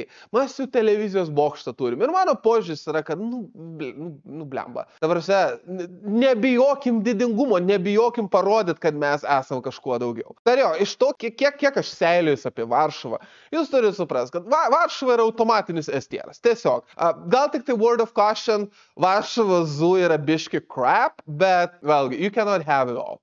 Daug aš čia kalbu apie šitos didelius, galingus miestus. Reikia truputį deloadinti, reikia truputį ramiau pasižiūrėti visą šitą. Ir gal tai būtų proga grįžti prie kažko mažesnio ir mielesnio, kaip kad pavyzdžiui Talinas. Vėlgi, 3 Baltijos sostinė. Ir jo, jeigu mes kalbam apie Taliną, aš jau sakau, mano nuomonė, Ryga turi labiausiai sostinišką senamiestį. Tai vat Talinas yra vienas tų miestų, kuris, kaip aš tai matau, miestas, kuris turi tą mažą siaurų gatvelių senamiestį, bet Taline tas veikia, nes tas senamiestis yra mažas ir de facto Talino senamiestis yra tiesiog pilis. Ir vėlgi, Talino senamiestis yra vos ne pasakų pilis ir man dėl to, pavyzdžiui, Talinas tikrai labai patinka. Bet jeigu mes kalbam plačiau, tai čia ir baigęs geros naujienos Talinui. Nes viena iš problemų su Talinu man asmeniškai yra tai, kad Taline tu jauti, kad tai yra mažas miestelis. Ta prasme, taip, jie turi ten daugia aukščių, ten jie netgi buvo, kad mes čia naujų dangoraižių statysim, kai realiai tai yra tiesiog daugia aukščiai. Vėlgi, jie labai gražiai susitvarkė savo televizijos bokštą, bet, nežinau, aš apie visus miestus kalbu labai daug ir aš Taline esu buvęs labai irgi daug kartų ir iš tikrųjų nuo turbūt 15 metų, kai aš išsilaikiau teisės, turbūt nebuvo metų, kai aš nebūčiau buvęs Taline, aš dabar pagalvojau, bet tuo pat metu Talinas, jis cute, jis mažas ir jame yra ką veikti, jame yra muziejų, jame yra kur nueiti, bet vėlgi, aš nenorėčiau gyventi Taline. Talinas yra toli, iki jo davažiuoti yra brudna ir vėlgi, aš apie visus miestus kalbu labai daug, bet Talinas turi vieną gerą dalyką ir tai yra senamiestis ir tas senamiestis galbūt netgi nėra toks, koks man turėtų patikti, bet jis patinka, nes jis yra pilis. Bet apart to, Talinas man asmeniškai šiaip yra toks ganėtinai liūdnas miestas, jis gerai sutvarkytas miestas, bet jo, turbūt juokingiausia dalis dar yra tai, kad jie Estijoje labai mėgsta beprasmius greičio ribojimus, kur tu važiuoji didžiulę gatvę Talinu, kur praktiškai Vilniui būtų koks 60 per valandą, ten kem ir trim padaryta, tad jo, esmė yra ta, kad Talinas, nežinau, fainas miestelis, į fainą nuvažiuoti, bet tai yra one trick pony, kaip aš tai matau. Tad Talinui vėlgi nesismulkinam, duodam tiesiog satierą ir viskas. Aišku, tie, kas mėgsta Taliną, veikiausiai norėtų sakyti, kad, bet Talinas čia mokos geriausių praktikų iš Skandinavijos sostinių. Jo, tai rimtai, o pakalbėkime apie Skandinavijos sostinės tada. Ir pradėkim nuo Talino, galbūt tai pavadinkim didesniojo brolio, didesnės sesės, miestas ryškoji giminė, tai brolio tai yra Helsinkio. Ir šitoje vietoje aš turiu prisipažinti, kad Helsinkį aš iš tikrųjų buvau vieną dieną žiemą, tiesiog kėlėmės vieną dieną iš Talino su keltu į Helsinkį, jame pasivaikščiom, pavalgėm ir grįžom. Ir esmė yra ta, kad Helsinkis man patiko. Iš tikrųjų, aš norėčiau jį pamatyti vasarą. Tarp kitko, jeigu ką, čia beje apie Taliną ir pilį kalbant, tarp kitko, Taliną irgi lankykit žiemą, nes vasarą medžiai tiesiog uždengia visą jų pilį. Bet grįžtant apie Helsinkį, aš buvau ten žiemą ir kas mane nustebino, kad Helsinkį bent jau būnant vieną dieną iš tikrųjų yra labai daug visko. Yra tokių gražių mažų spalvotų namelių, tada galbūt yra tokių visai Bostoną primenančių raudonų plytų namų, tada yra toks visai gražus, nežinau pavadinti taip, centriukas, ne centriukas, tada yra ta jų bažnyčia, soboras irgi ten tokio. Ir irgi Helsinkis man patiko iš tikrųjų. Ir ta asociacija su Bostonu mane labai užveža, nes man Bostonas kaip miestas iš tikrųjų visai patiko, bet tuo pat metu aš nežinau, ar aš galiu labai gerai vertinti Helsinkį, nes aš neišbandęs jo viešojo transporto, nesu buvęs labai daug ten muziejų ir panašiai, taip pat man reiktų ten apsilankyti vasarą. Tad Helsinkį, jeigu bus antra šitotėlė dalis, aš galbūt revizitinsiu, bet dabar aš manau, kad Helsinkis nusipelno tikrai solidaus B lygio vien iš tos pirminės emocijos, kurią aš ten gavau, kuri beje nebūtinai buvo visiškai ideali, nes aš atsimenu irgi Helsinkį ten vienoje vietoje man pagavo akis, kad yra didžiulė gatvė, kur ten vos ne po 3 juostas į kiekvieną pusę. Ta prasme, šviesoforai ir 30 ženklas, tai yra greičio ribojimas ir už to ženklo vidury miesto greičio matuoklis. Vėlgi, skandinavais tas savo greičio matuoklis, bet jos Helsinkis B lygis. Bet jeigu jūs norite tikro greičių matavimo galore, jūs turit pamatyti Stokholmą. Ir dabar esmė yra ta, kad aš labai mėgstu Švediją ir man Švedija labai patinka. Ir man patinka švedai. Ir aš netgi manau, kad gali būti žmonių, kurie gyvena Švedijoje ir Stokholme, kurie žiūri šitą video. Jūs žinote, apie ką aš kalbu. Bet esmė yra ta, kad su šito disclaimeriu jūs turite suprasti, kad aš dabar kažką apie Stokholmą pasakysiu neigiamo. Ir esmė yra ta, kad nei taip, nei ne, nes matot, Stokholmas šiaip kaip miestas yra žiauriai geras miestas. Jeigu Stokholme reikėtų tiesiog gyventi, aš manau, kad tai būtų puikiai patirtis, tol, kol tu neturi mašinas, nes vėlgi Stokholmas turi, mano nuomonė, vieną geriausių viešojo transporto sistemų, kurią aš esu matęs. Vėlgi turbūt nemaža dalim dėl to, kad Stokholmas, tarp kitko, nors gyventojų skaičium yra didesnis už Vilnių, plotų, man atrodo, techniškai net yra mažesnis. Taip pat Stokholme, tarp kitko, yra labai daug tiesiog viešojo transporto, kuris tiesiog yra įvairūs laiveliai, kurie duodas iš vienos pusės į kitą. Ir vėlgi, viešasis transportas puikus. Tada Stokholme aš supratau, kodėl Šimašius Vilniui gatves norėjo siaurinti, nes esmė yra ta, kad Stokholme, kai yra toks geras viešasis transportas, ten automobilių nėra tiek daug. Ir antras dalykas, tų automobilių tokių didelių nėra, nes vėlgi kuras ten brangus, draudimas brangus, viskas, kas susijęs su automobiliu, ten yra brangu. Ir gatvės dėl to ten yra siauros, jos ten yra lėtos, daugybė greičio ribojimų, daugybė greičio kamerų, vėlgi vairuoti ten nebuvo didelis malonumas ir kas man yra įstrigę, kad Stokholme Volvo V90 atrodo kaip labai didelė mašina, kai Vilniuje taip tokia vidutinė dydžio, turint galvoje, kiek daug visokių SUVs yra Vilniuje. Bet esmė yra ta, kad vėlgi Stokholmas labai galbūt geras miestas gyventi iš to, kokie yra amenities, koks galbūt yra viešasis transportas ir panašiai. Ir vėlgi ten yra daugybė muziejų, daugybė vietų nueit, bet Stokholmas turi 2 problemos man asmeniškai. Pirma, esmė yra ta, kad numatos, kad Stokholmas nėra sostinė valstybės, kuri buvo tokia didžiulė galinga imperija, kaip tarkim Prancūzija, Austrija, Britanija ar Vokietija ar panašiai. Vėlgi, viskas yra labai adekvatu, viskas yra labai gražiai sutvarkyta, bet nėra tos tokios didybės. Netgi jų tie karališkiai rūmai ir parlamentas, tai yra gražus pastatai, tai yra labai gražiai sutvarkyti pastatai. Aš beje esu buvęs jų parlamente. Viskas labai puiku, bet man trūksta didybė. Vėlgi, jeigu mes kalbame apie galbūt naują architektūrą, dangoraižius ir panašiai, vėlgi ten yra stebėtinas kiekis naujos architektūros ir aš tą labai gerbiu, bet jinai yra irgi tokia minimalistinė, jinai nėra didelė, jinai nėra iššaukianti. Jūs jau turėsite suprasti, kad man galbūt nepatinka per didelis kičas ir mes pakalbėsim apie vieną miestą su per dideliu kiču šitam tier liste, bet esmė yra ta, kad man truputį trūksta, jie truputį per daug minimalistiniai ir tai galbūt veda į antrą dalyką. Aš esu buvęs Stokholme šeštadienio vakarą ir vėlgi su brangiausia mes nusprendėm tiesiog išeit pasivaikščioti miestą, tiesiog pajust miesto vaibą, pajust party spirit. Ir kad nelabai jo buvo. Vėlgi buvo gražus, šviesus, šiltas, saulėtas šeštadienio vakaras ir taip žmonės vaikšto gražiai apsirengę, moteris su gražiom skoningom suknelėm, vyrai su gražiais vyresni su švarkais, jaunesni su marškinukais, viskas labai gražu, labai išsisita, bet viskas taip ramu, ta prasme vis tokie ramus, tokie minimalistikai, tokie kaip švedai stereotipuose. Ir dalykas yra toks, kad, man noris to tokio rush, to tokio gyvenimo, to tokio, nežinau, to tokio drivo tiesiog. Ir vėlgi, kas yra labai įdomu, aš vienai tą jaučiu, aš kažkokio lygio, netgi Varšuvoje tą jaučiu, aš Berlyne tą tikrai jaučiau. Ir esmė yra ta, kad Stokholmas yra puikus miestas for what it is, bet jame man tiesiog pritrūko vibe. Ta prasme, jeigu Stokholmas būtų patiekalas, tai būtų virta vištiena su ryžiais ir brokoliais. Very good for you, bet noris tiesiog to, nežinau, tiesiog riebalais pertekusio doner kebabo iš Miuncheno.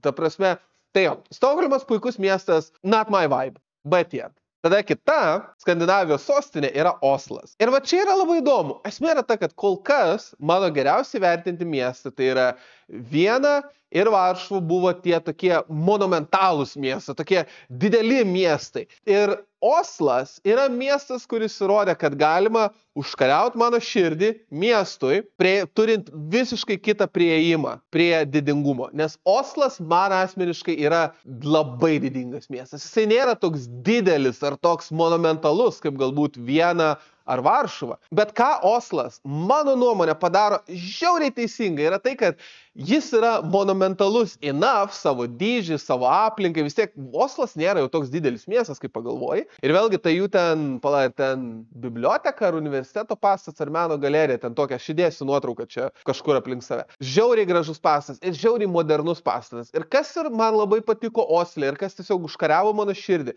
kad jie nebijo maišyti savo istorinių senų pastatų su naujais pastatais. Ir tu vaikštai po jų pilį, kuri yra istorinis pastatas, ir nuo pilies tu matai daugybę modernių pastatų. Ir šitoje vietoje aš visada atsimenu lietuvius, kurie maždaug, o ne, čia palei nerį yra stiklainių pristatyta, kaip dabar baisiai atrodo nuo Gedimino pilies, istorinį čia tą foną sugadino ir reikit jūs visi velniop, kurie taip manot. Rimtai, esmė yra ta, kad reikia nebijot ateities, reikia nebijot modernumo, reikia nebijot modernizuotis. Ir esmė yra ta, kad Oslas, mano nuomonė, yra turbūt vienas geriausių pavyzdžių, kaip tą padaryti. Vėlgi, Lenkai kažkokio lygio Varšuvoje tą padarė, bet kai pagalvoju, Varšuva taip ar tai buvo nugriauta, tai taip sakant, nebuvo labai sunku viską moderniai perstatyti. O Norvegai Osle viską darė nuosekliai ir pastatė šitą dalyką, kurį galbūt kažkas vadintų kiču, bet aš tiesiog vadinu tai istorijos ir modernumo sintezė. Ir vėlgi, viešasis transportas puikus, aš iš tikrųjų nustebau, kaip žmoniška buvo vairuoti Osle. Ir vėlgi, aš kai galvoju apie Oslą, aš tiesiog neturiu kuo pasiskūs. Ir dėl to man asmeniškai Oslas gauna tiesiog kiaurą estierą. Vėlgi tai yra labai kitoks estieras. Ir jūs turėjau suprast, kad man patinka skirtingi dalykai. Ir mano galbūt tokį emocinį teigiamą atsaką iššaukė skirtingi dalykai. Bet vienas iš dalykų, kurį aš be proto myliu, yra būtent gebėjimas embracing savo istoriją ir nebijot, kad tu prarasi tą istoriją, jeigu tu kažkaip modernizuosies. Ir mano nuomonė, Lietuvai šito žiauriai trūksta. Na ir pabaigiam Skandinaviją ir savaime, aišku, mums liko Kopenhaga. Ir aš kai važiavau į Kopenhagą, aš iš tikrųjų, kaip tai apibrėžti, aš kažkodėl maniau, kad Kopenhaga bus tarsi Stokholmas light, kad tai tiesiog bus beveik Stokholmas, tik tai gal netgi dar labiau dull. Ir aš buvau nustebęs, kad aš žiauriai suklydau, nes Kopenhagoj visų pirma, kažkaip gavos, kad nors Danija atrodytų tokia kaip ir mažesnė valstybė, bet pavyzdžiui, ten visi rūmai, senamiestis, architektūra, jinai buvo didelė. Jinai, aišku, nebuvo tokia galinga ir didinga kaip Vienui, bet turint galvoje, kad mes kalbam apie valstybę, kuri savo plotu yra palyginama su Lietuva, turėti sostinį tokios skalės architektūrą, my mind was blown. Tiesiog. Ir čia yra tas dalykas, kad, žinot, kai aš kalbu apie Vilnių ir važau, kad Vilniui trūksta to didingumo, tos architektūros, gali sakyti, kad jo, bet Lietuva tai čia maža valstybėlė, čia kaip mes galim tiek daug turėti. Ir aš galiu tiesiog parodyti į Kopenhagą, kad jo, žiūrėkit, bet čia irgi yra maža valstybė. Aišku, miestas didelis, bet maža valstybė, monumentalumas, tai apie ką mes kalbam. Ir vėlgi, esmė yra ta, kad čia pirmas dalykas, kuris mane labai gerąja prasme užtrigerino. Antras dalykas, mes buvom Kopenhagoje penktadienio vakarą. Ir boy, it's a party spirit. Hebra irgi šviesus, šiltas, saulėtas, penktadienio vakaras. Hebrytė vaikšto, dainuoja, šoka gatvėse. Ir esmė yra ta, kad vėlgi tai nėra kažkoks alkoholikų susirinkimas, ne. Tu matai, kad tai tiesiog yra jauni, laimingi žmonės, kurie nebijo švęsti gyvenimo. Ir reikia švęsti gyvenimą, nes vėlgi, aš žinau, kad tai skamba kaip klišė, bet gyvenimas yra gražus. Gyvenimą reikia švęsti, reikia nebijot, būti savimi, nebijot džiaugtis. Ir va būtent ta architektūra, su tuo vaibu, su tuo, kad Kopenhagoje vėlgi, kiek va teko naudotis metro ir panašiai, viskas veikia ir kad man to modernumo kažkaip nepritrūko. Ir tai, kad Kopenhagoje kažkodėl aš mačiau labai daug brangių, gražių automobilių, nes toks jausmas, kad skirtingai negu likę skandinavai, danai nebijo automobilizmo, tai jo, va, Kopenhaga irgi žiauriai patiko, nuostabus miestas ir vėlgi S lygis, bet vėl kitoks S lygis, nes vėlgi Viena, Varšuva, Oslas, Kopenhaga tai yra labai skirtingi miestai, kurie dėl labai skirtingų priežasčių davė man skirtingą labai aukšto lygio emociją. Ir iš tikrųjų, tai Kopenhaga mane nustebino. Ir dar vienas miestas, kuris mane labai nustebino, tai yra Madridas. Nes esmė yra ta, kad kai pagalvoji, Ispanija yra ganėtinai toli nuo Lietuvos ir tu gyveni su ganėtinai daug visokių stereotipų apie ispanus ir pripažinkim, labai daug ispaniškų stereotipų, kad jie ten kažkokie tingus, ten ekonomikos daryti nemoka, ten kažkokie pietiečiai. Ir aš iš tikrųjų pirmą kartą Ispanijoje apsilankiau per road tripą 23 metų gale, kas yra ganėtinai vėlai. Ir esmė yra ta, kad aš važiavau į Ispaniją with no expectations. No at all. Ir Ispanija mane pakerėjo. Ta prasme, esmė yra ta, kad per tą road tripą aš nebuvau Madride, bet aš dabar viskai kontekstualizuoju. Per tą road tripą aš buvau Alicantėje, tada Valencijai, tada Barcelonoje ir visi tie miestai turėjo tokio didingumo, jie turėjo architektūrą, ten buvo į ką pažiūrėti. Ir esmė yra ta, kad ta prasme, Ispanija yra ir dėl to mes su brangiausia nusprendėm, kad naujasmius metus iš 23 į 24 sutiksim Madride. Iš tikrųjų mes jau sutikom Valencijai, bet paskui pervažiavom į Madridą po naujų metų trumpom atostogom. Ir esmė yra ta, kad Madridas yra miestas, kuris mane žiauriai nustebino. Vėlgi, Madride tu prisimeni, kad Ispanija vienu momentu buvo turbūt galingiausia pasaulio imperija ir tu supranti, kur visas per genocidus išvogtas actekų, majų ir inkų auksas suėjo. Ta prasme, Madridas yra įspūdingas miestas. Man ten žiauriai patiko ir aš net buvau nustebęs, kaip artimai aš galiu Madridą lyginti su Viena. Nes vėlgi, jeigu Vienoje akivaizdžiai tiesiog suėjo visi Austrijos, Vengrijos imperijos turtai, tai akivaizdžiai Madridą suėjo absoliuti dauguma Ispanijos imperijos turtų. Ir jo, puiku, nuostabu ir šitą vietą savame aš galite manyti, kad jo, čia garantuotas S lygis. Ir dėja ne. Esmė su Madridu yra ta, kad viskas yra labai gerai, man viskas labai patiko, bet esmė yra ta, kad vėlgi, kai tu pasižiūrė atidžiau, yra tokių vietų, kur biški gal nedadaryta, kur biški aptrinta labiau, negu galbūt galėtume įsitikėtis Vieną, nes vėlgi, aš Madridą tiesiog viens prie vieno lyginau su Viena. Ir turbūt didžiausias nusivylimas su Madridu yra jų karališkieji rūmai, kurie iš tolo yra žiauriai gražus, mane žiauriai patiko. Bet kai prieini arčiau, tu matai, kad nuo langų rėmų dažai nusilūpę, patys langai nebūtinai labai nuvalyti, kai kur tinkas nubirės. Nu gražu, bet tu turi būti biški atstumų nuo to. Aplinkui viskas labai gražiai sutvarkyta, bet vėlgi, man visa Ispanija ir Madridas buvo žiauriai didelis atradimas ir aš iš tikrųjų nekantrauju vėl grįžti į Ispaniją. Aš kada nors netgi norėčiau aplankyti pakankamai Ispanijos, kad galėčiau padaryti Ispanijos miestų tier listą, nes manau, kad būtų visai smagu. Bet esmė yra ta, kad Madridas puikus miestas, bet man Madridas yra toks Viena light su pietietiškais prieskoniais. Tai dėl to Madridą aš visgi dedu į garbingą A lygį. Kaip matot, Europos miestai man žiauriai patinka ir iš tikrųjų kol kas aš labai teigiamai apie juos vis atsiliepiu. Aišku, apart Budapešto, bet Budapeštą aš neigiamai vardinau daugiau dėl asociacijų, dėl to, kad aš suvokiu, koks geras jis galėtų būti ir kad tai tiesiog yra nusivylimas. Pakalbam apie kažką blogo. Ką?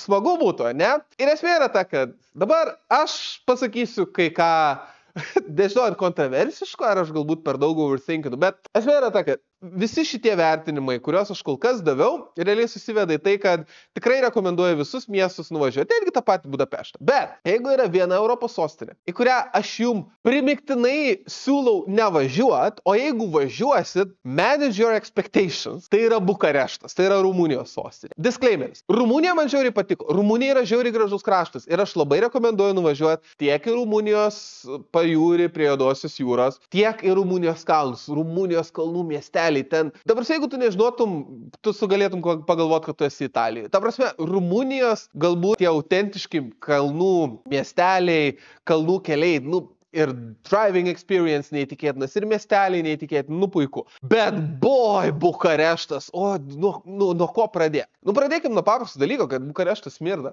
Tiesiog. Ir aš neperkelinę prasme, aš buvau Bukarešte, man atrodo, gal Liepos antroji pusė 19 metais. Ir esmė yra ta, kad mes kaip aš keliauju, tarp kitko. Aš dažniausiai pasiimu viešbutį kažkur miesto periferijai, kad galėčiau ten palikti mašiną ir tada arba su taksu, arba su viešojo transportu varom į centrą pabūnam, pavaikštam, pasižiūrim, grįžtam į viešbutį. Esmė yra ta, kad kai mes nuvarėm į miesto centrą, išlipu ir pirmas jausmas, kad smirda. Ir tu pagalvoji, palauk, kodėl smirda? Gal smirda dėl to, ką aš prieš tai mačiau netoli viešbučio, kad tiesiog tu eini šaligatviu ir vidury šaligatvio yra šūdas. Literally šūdo tokia dešrelė. Ir dabar turėjo suprasti, ar čia didelis šuo pašiko, ar žmogus pašiko. Ir žiauriausia, kad vėlgi aš nesu didis šūdo ekspertas. Aišku, turint galvoje, kiek aš daug reagavęs į lietuviškus marginalus, aš esu to šūdo ekspertas, bet ne šūdo ekspertas. Ir esmė yra ta, kad man atrodo, kad ten žmogus tiesiog ėjo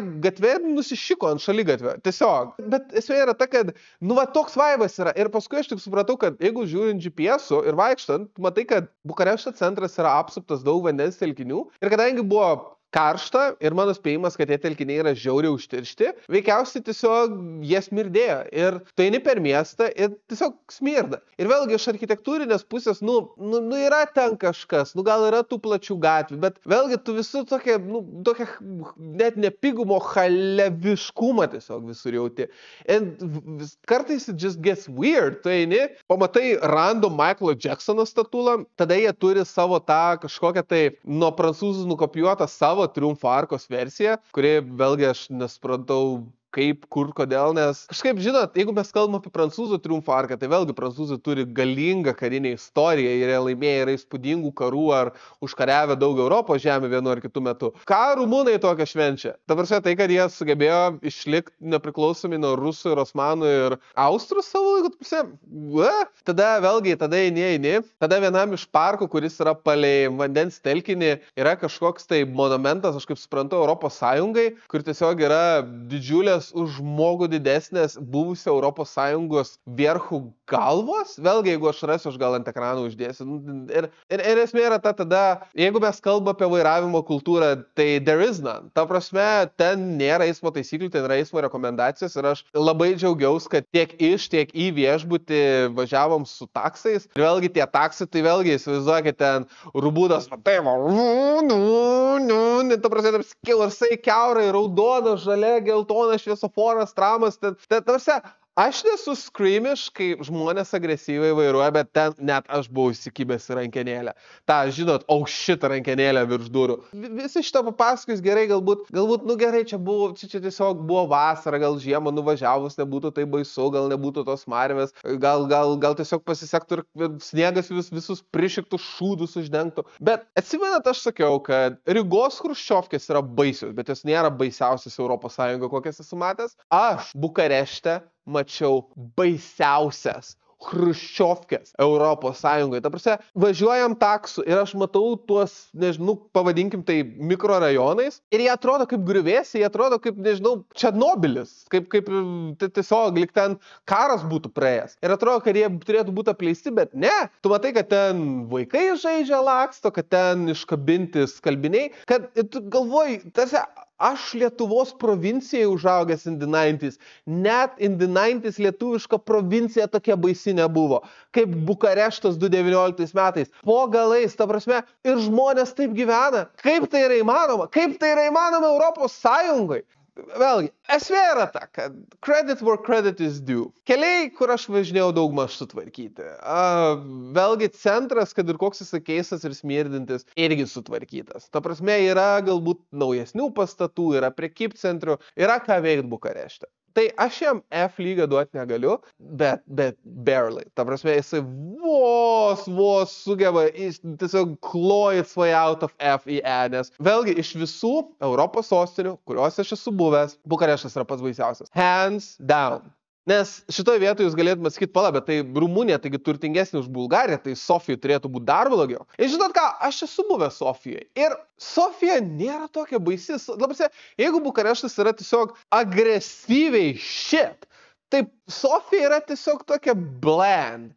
Sofijoje, bent jau kiek aš mačiau, tie sovietiniai namai nėra tokie baisus. Ir Sofijoje visai kitas vaibas. Sofijoje tiesiog toksai vaibas, kad they don't care. Tarsi, vėlgi, Sofijai viešasis transportas mane nustebino, koks pusė velnio buvo. Taip pat Sofijai ten šalia miestų toks visai fainas didelis kalnas yra, bet esmė yra tas su Sofija, kad tu vaikštai po Sofiją ir taip, jie ten yra susitvarkę galbūt miesto centre pėsčiųjų gatvių, galbūt jie tas soborą ar ką jie ten tokį turi, vėlgi čia uždėsiu ant ekrano, kad suprastumėte, apie ką kalbu. Bet tu vaikštai ir supranti, kad, viskas dulkina. Ta prasme, viskas taip švelniai apleista. Ta prasme, viskas yra turbūt prižiūrima iki tokio lygio, kad nesugriūtų. Bet viskas ekstra būtų ekstra darbas ir jie to nedaro. Ir vėlgi, pavyzdžiui, irgi, tarkim, važiuoji Sofija ir, tarkim, yra toksai stiklinis pasas, kuris primena mūsų tą prie pedagoginio tą trintuką, kurį ten, man atrodo, Haneris planuoja nugriauti. Ir esmė yra ta, kad, pavyzdžiui, Lietuvoje jisai gražus, jisai blizgantis, o ten toks jausmas, kad jis gal N metų neplautas, jis tiesiog visas apdulkėjęs. Tada, pavyzdžiui, kitas dalykas, kuris man išlikęs yra, sėdėjau viešo transporto stoteliai, laukiau troleibuso atgal į viešbutį ir pradėjau žvalgytis, žiūrėjau toks, tokie, vos ne rūbai, toks didelis gražus pasas, vėlgi architektūra graži. Paguglinau, kad ten yra, jeigu gerai pamenu, Bulgarijos Academy of Sciences, tai, rimtas pastatas viską. Ir tu žiūri, kad, pastatas gražus, aišku, kad ten nusilupę langų rėmų dažai, tai čia apie tai mes nebekalba, bet pasižiūri, ir ten yra 5 normalūs aukštai, yra tas 6 toksai palėpinis aukštas. Tikiuosi suprantat, ką turiu galvoj. Ir kažkodėl vienas iš tų langų 6 aukšte išdaužtas. Ir išdaužtas iš išorės. Ir aš galvoju, kaip, nes matos, kad langai yra 2 ir matos, kad išorinis sudužęs, o viduj langas yra. Ir tu galvoji, kaip tai nutiko? Ar čia tiesiog gavos, kad jis buvo išdaužti jie abu, bet jie sutvarkė tik vidinį, nes iš vidaus tik vidinis matosi, iš išorės koks skirtumas. Tai va čia yra Sofijos vaibas, kad Bukareštas yra agresyviai shit, o Sofija yra toks whatever. Ir esmė yra ta, kad dėl to, mano nuomonė, Sofija yra aukščiau Bukarešto, iš tikrųjų. D lygis. Ir iš tikrųjų, Europoje nusiriš žemiau negu Bukareštas, Sofija ir kažkokį lygio Budapeštas, kas žiūri įmanoma. Ir tai galbūt mane palieka prie klausimo, kokias aš dar Europos sostinės esu matęs. Ir iš tikrųjų, aš turiu pripažinti, kad daug labai Europos sostinių aš daugiau nesu matęs. Vėlgi, jeigu kalbam apie shit faktorių, aš nesu matęs Atenų. Ir mano brangiausioji yra buvus Atenuose. Ir jinai sakė, kad Atenai yra absoliučiai šūdinas miestas. Ir man iš sportinių interesų būtų įdomu pamatyti, ant kiek blogi yra Atenai. Bet aš ten nesu buvęs. Kitas pietų miestas, kuriame aš nesu buvęs, yra Roma. Ir vėlgi Romoje aš esu girdėjęs labai skirtingus atsiliepimus iš tikrųjų. Ir vėlgi Romoje yra tos pačios kultūros, yra galbūt netgi to monumentalizmo. Tai būtų įdomu iš tikrųjų Romą pamatyti. Lisabonos irgi nesu matęs, bet mes jau planuojam kelionę į ten. Ciurichas yra labai įdomus dalykas, nes aš į Ciurichą bent kelis kartus esu skraidęs, bet ten iš oro uosto tiesiai traukinį, nes oro uosto yra traukinių stotis ir važiuoju į Bazelį, kur aš daug kartų esu buvęs, nes ten yra labai daug medtecho ir high-techo būstinių, bet pačiam Ciuriche aš nesu vaikščiojęs. Kas dar galbūt yra įdomu, kad aš daug dirbu su Europos Sąjunga, bet aš nesu buvęs netgi Briuselį, bet kur aš esu buvęs iš Beneliukso šalių, ir tai beje yra turbūt paskutinė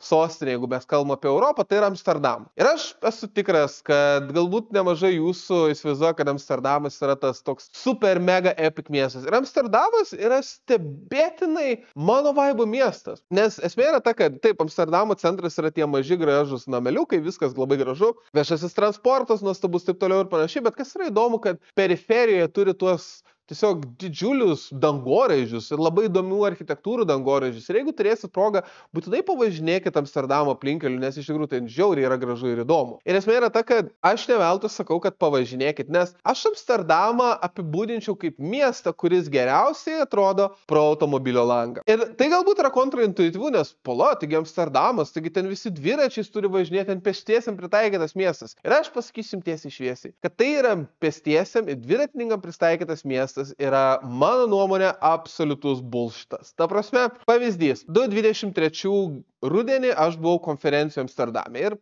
tas konferencija vyko vienam iš viešbučių, kuris buvo šalia centro, bet ne centre. Vienam iš jau naujųjų kvartalų. Ir kadangi konkrečiai tam viešbutį kambariai buvo labai brangus, aš tiesiog pasiėmiau viešbutį by walking distance, tai yra maždaug 700 metrų nuo to viešbučio, kuriame vyko konfa. Ir esmė yra ta, kad gerai, nuo mano viešbučio iki to kito viešbučio buvo didelis gražus šaligatvis. Puiku, nuostabu, fantastika, labai gerai. Problema yra ta, kad aš, pavyzdžiui, tą dieną, kai atvažiavau, sugalvojau, kad aš noriu kažkur tiesiog paprastai pavalgyti. Ir aš pasižiūrėjau, kad maždaug 1,5 kilometro nuo viešbučio yra KFC. Tarp kitko, fun fact, KFC, McDonald's ir kiti greitmaišiai šiaip ganėtinai sucks Nyderlanduose, bet čia besides the point. Ir gerai, bet tai 1,5 kilometro nuo viešbučio, tai savaime aišku aš nueisiu. Ir jūs nustebtumėt, kad kai aš bandžiau tą 1,5 kilometro eiti, čia nėra kažkoks užmiestis, čia literaliai yra Amsterdamo miestas, tik naujesni rajonai. Nėra šaligatvių, yra didžiulės 4 juostų gatvės, bet prie jų nėra šaligatvių. Ir ta prasme, žiauriausia, kad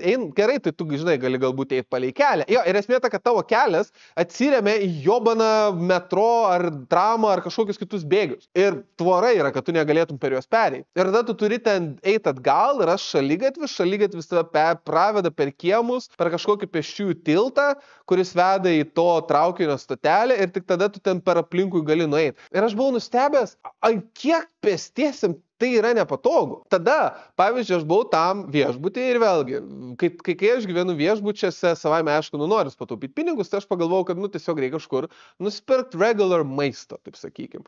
Ir aš atsidarau Google Mapsus ir aš matau, kad artimiausia grocery store yra už 3 kilometrų. Dar toliau negu galbūt tas KFC, kurie aš jau. Ir aš toks, ką?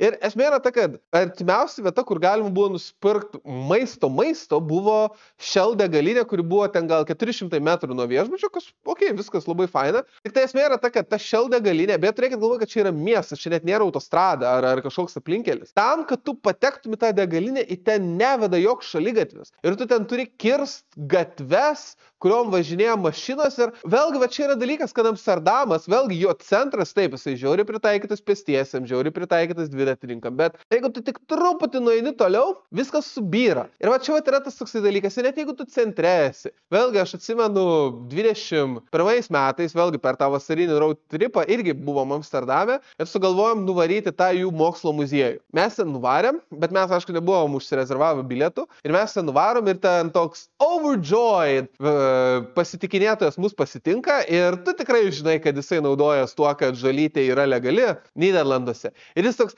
hey, what can I do for you? Ir mes tokie, we want to visit this museum. Oh, do you have a reservation? No, we don't. Oh, that's so sad.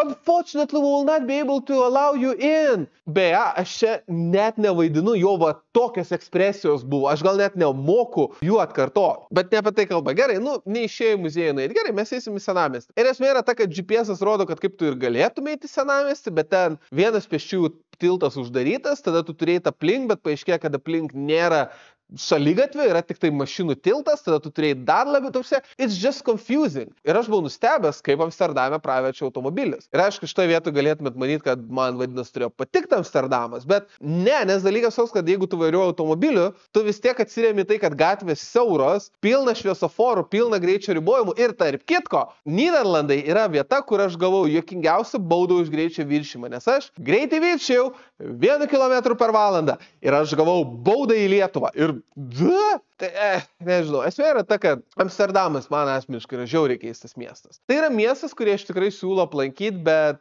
esmė yra ta, kad arba dar pabaigai vienas pavyzdys su Amsterdamu. Yra tai, kad gerai, mes pavaikščiam po tą centrą, mes radom apėjimus ir nuėjom tiesiog radom kažkokį restoraną, ten gal buvo 1 ar 2 valanda. Atsisėdam, atneša meniu ir ten yra labai didelėm raidėm parašyta, kad breakfast menu up until 12. Kas yra visai normalu. Pusryčių meniu iki 12, gal net iki 11 buvo, nesvarbu, bet vienu žodžiu, pusryčių meniu yra ribotas. Nu tai gerai, žiūriu aš ten tą meniu, man aišku viskas yra žiauriai per mandra, bet aš pamatau, kad yra tiesiog kepsnys su bulvėm. Puiku, čia tiksliai tai, ko man reikia. Tai ateina padavėjas, aš noriu duoti užsakymą kepsnį su bulvėm ir sako, ne, mes šito neservinam. Kodėl? Tai kepsniai ir visi pagrindiniai patiekalai yra nuo 5. Kur tai buvo parašyta? Ne, čia nieko nėra parašyta, aš jums dabar sakau. Okei, aš tada pasižiūrėsiu kitką ir viskas baigėsi to, kad aš tiesiog žalios arbatos užsisakiau.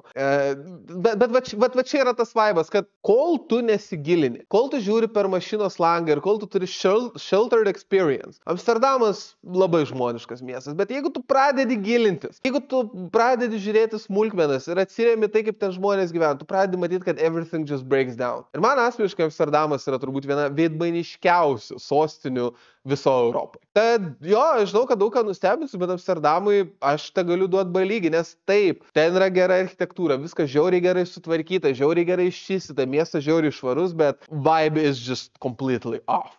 Tai va, baigiam su europiniam sostinėm, tai video galbūt galima netgi būtų šitą vietą baigti, bet jeigu jūs pamenat, aš sakiau, kad aš esu aplankęs net 4 žemynus. Ir žinot ką, aš pagalvojau, kad kadangi yra kalėdų metas, kai šitas video išeis, reikia būti dosniu, reikia mokėti dovanoti. Ir aš nusprendžiau, kad žinot ką, darom bonus raundą. Ir bonus raundas yra Pekinas, komunistinės Kinijos sostinė. Ir esmė yra ta, kad jeigu jūs manot, kad aš taip blogai atsiliepiau Bukareštą, patikėkit manim, Pekinas yra tiesiog orders of magnitude worse. Atsimenat, kur aš sakiau, kad Bukarešte aš ant šaligatvę tiesiog mačiau random šūdą? Tai Pekine aš tiesiog, kad būtų prišikta prie vieno ir kito kampo, mačiau ne vieną kartą.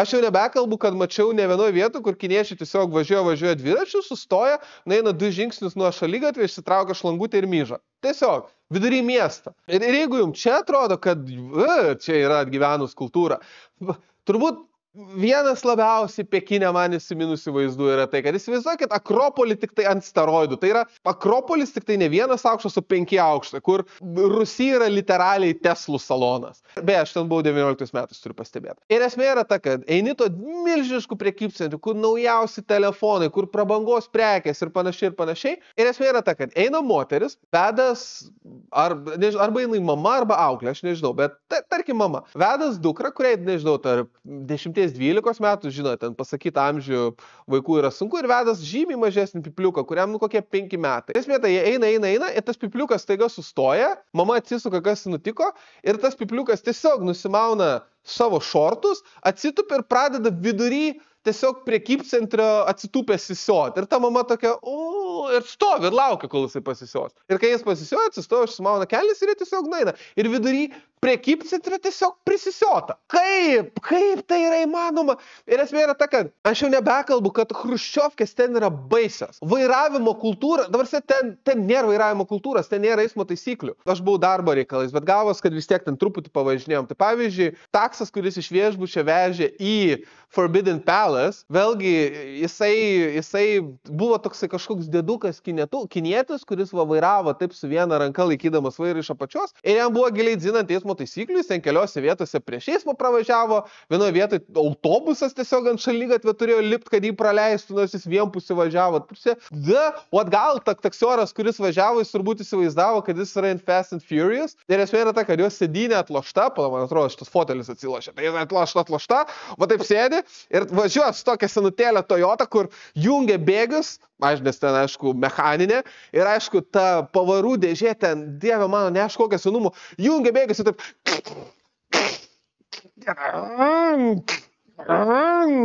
Tavrose, varo, ten kamštis didžiulis, jis ten nardo. Jeigu jūs manot, kad mūsų iš egzotiškų kraštų į Vilnių atvažiavę dušmanai skersai važiuoja, Tai va, tikėkit, Kinijos taksiorai važiuoja. Ir žiūrėsia, gerai atrodytų, kad Kinijos taksioras taip važiuoja, bet ir visi taip važiuoja. Ir jau nebekalbant, kad visur pilna kamerų.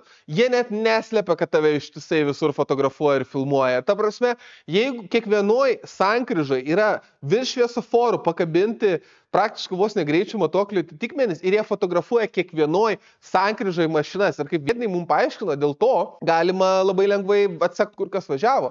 Ir pasirodo, vietiniams tas labai patinka, visas tas surveillance. Nes pavyzdžiui, pasakojo mūsų distributorius, kuris mus ten ganė, kad jo pažįstamai liktai pavogė rankinę iš mašinos ir ką, pranešė policija, o dėl viso šito surveillance tiesiog per 5 minutės tiesiog pagavo vagį, nes tiesiog kameros jie atsekė iš karto. Dėl to pasirodo, ten nusikalstamumas yra sąlyginai ganėtinai žemas. Bet esmė yra ta, kad pats tas vaibas, kad tu esi nuolatos sekamas. Arba pavyzdžiui, aš esu buvęs jų toj Tiananmen aikštėj, kurioje tarp kitko niekada nieko nėra nutikę, kaip pamatysit iš paveiksliukų ant ekrano. Ir esmė yra ta, kad vėlgi aš esu turistas ir esmė ta, kad visi, kurie nori patekti tą aikštę, turi praeiti vos ne oro uosto lygio apsaugą. Ir vėlgi, aš buvau baltas žmogus, aš matos, kad esu užsienietis. Tai ne tik, kad mano pasą patikrino, bet dar pasižiūrėjau, ar mano viza galiojanti, kad aš ten galėčiau patekti. Beje, fun fact, jeigu jūs ten kada nors būsit, ne tai, kad yra kažkokia priežastis šiais laikais skraidyti į komunistinę Kiniją, atkreipkite dėmesį, kad toje aikštėje stovi labai daug garbės sargybos ir prie jų yra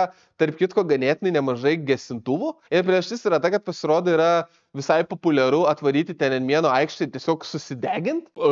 Ir vėlgi tada prekybcentriuose pamačiau irgi vieną įspūdingiausių dalykų gyvenime. Tai yra, žinot, pas mus alkoholį šiais laikais pardavinėja jau gražiuose buteliuose už didelę kainą. Ir vėlgi aš pamenu dar iš savo paauglystės laikų, kaip galbūt būdavo tie vadinami bambaliai, kur būdavo tiesiog ten 3 litrų alaus galbūt. Tokie celofaniniai buteliai, kurių dabar, jeigu gerai suprantu, net nebėra. O esmė ta, kad Kinijoje tu gali nusipirkti tiesiog 6 arba 10 litrų plastikinę pūslę, kurioje yra tiesiog degtinė. Ir kas yra labai įdomu, kad pasirodo vietinė valdžia netgi skatina žmonės girtokliaut, ir nes tiesiog jie tada yra durni ir compliant. Pridėkime ant viršaus, kad pasirodo dauguma azijiečių normaliai alkoholio negali virškinti, dėl to labai lengvai nusigeria. Sakau, Pekinas buvo įdomi patirtis ir tai kiek ir ko ir kaip pastatė. Nu, jie turi to monumentalumo, jie turi tokio dydžio, tai tie Forbidden Palace, jų dangoraižiai, tai yra tikrai įspūdinga, bet tu jauties visiškai opresija ir tai eina visiškai prieš mano prigimtį. Ir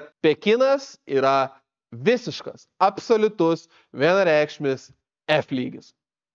Jo, čia gan gavau daug pareikti, bet švenčių sezonas, vėlgi, įrašinėjau šitą video švenčių sezonui, kažkaip, nesinori baigti tokią blogą natą. Ir žinot ką, darom bonus raundą 2.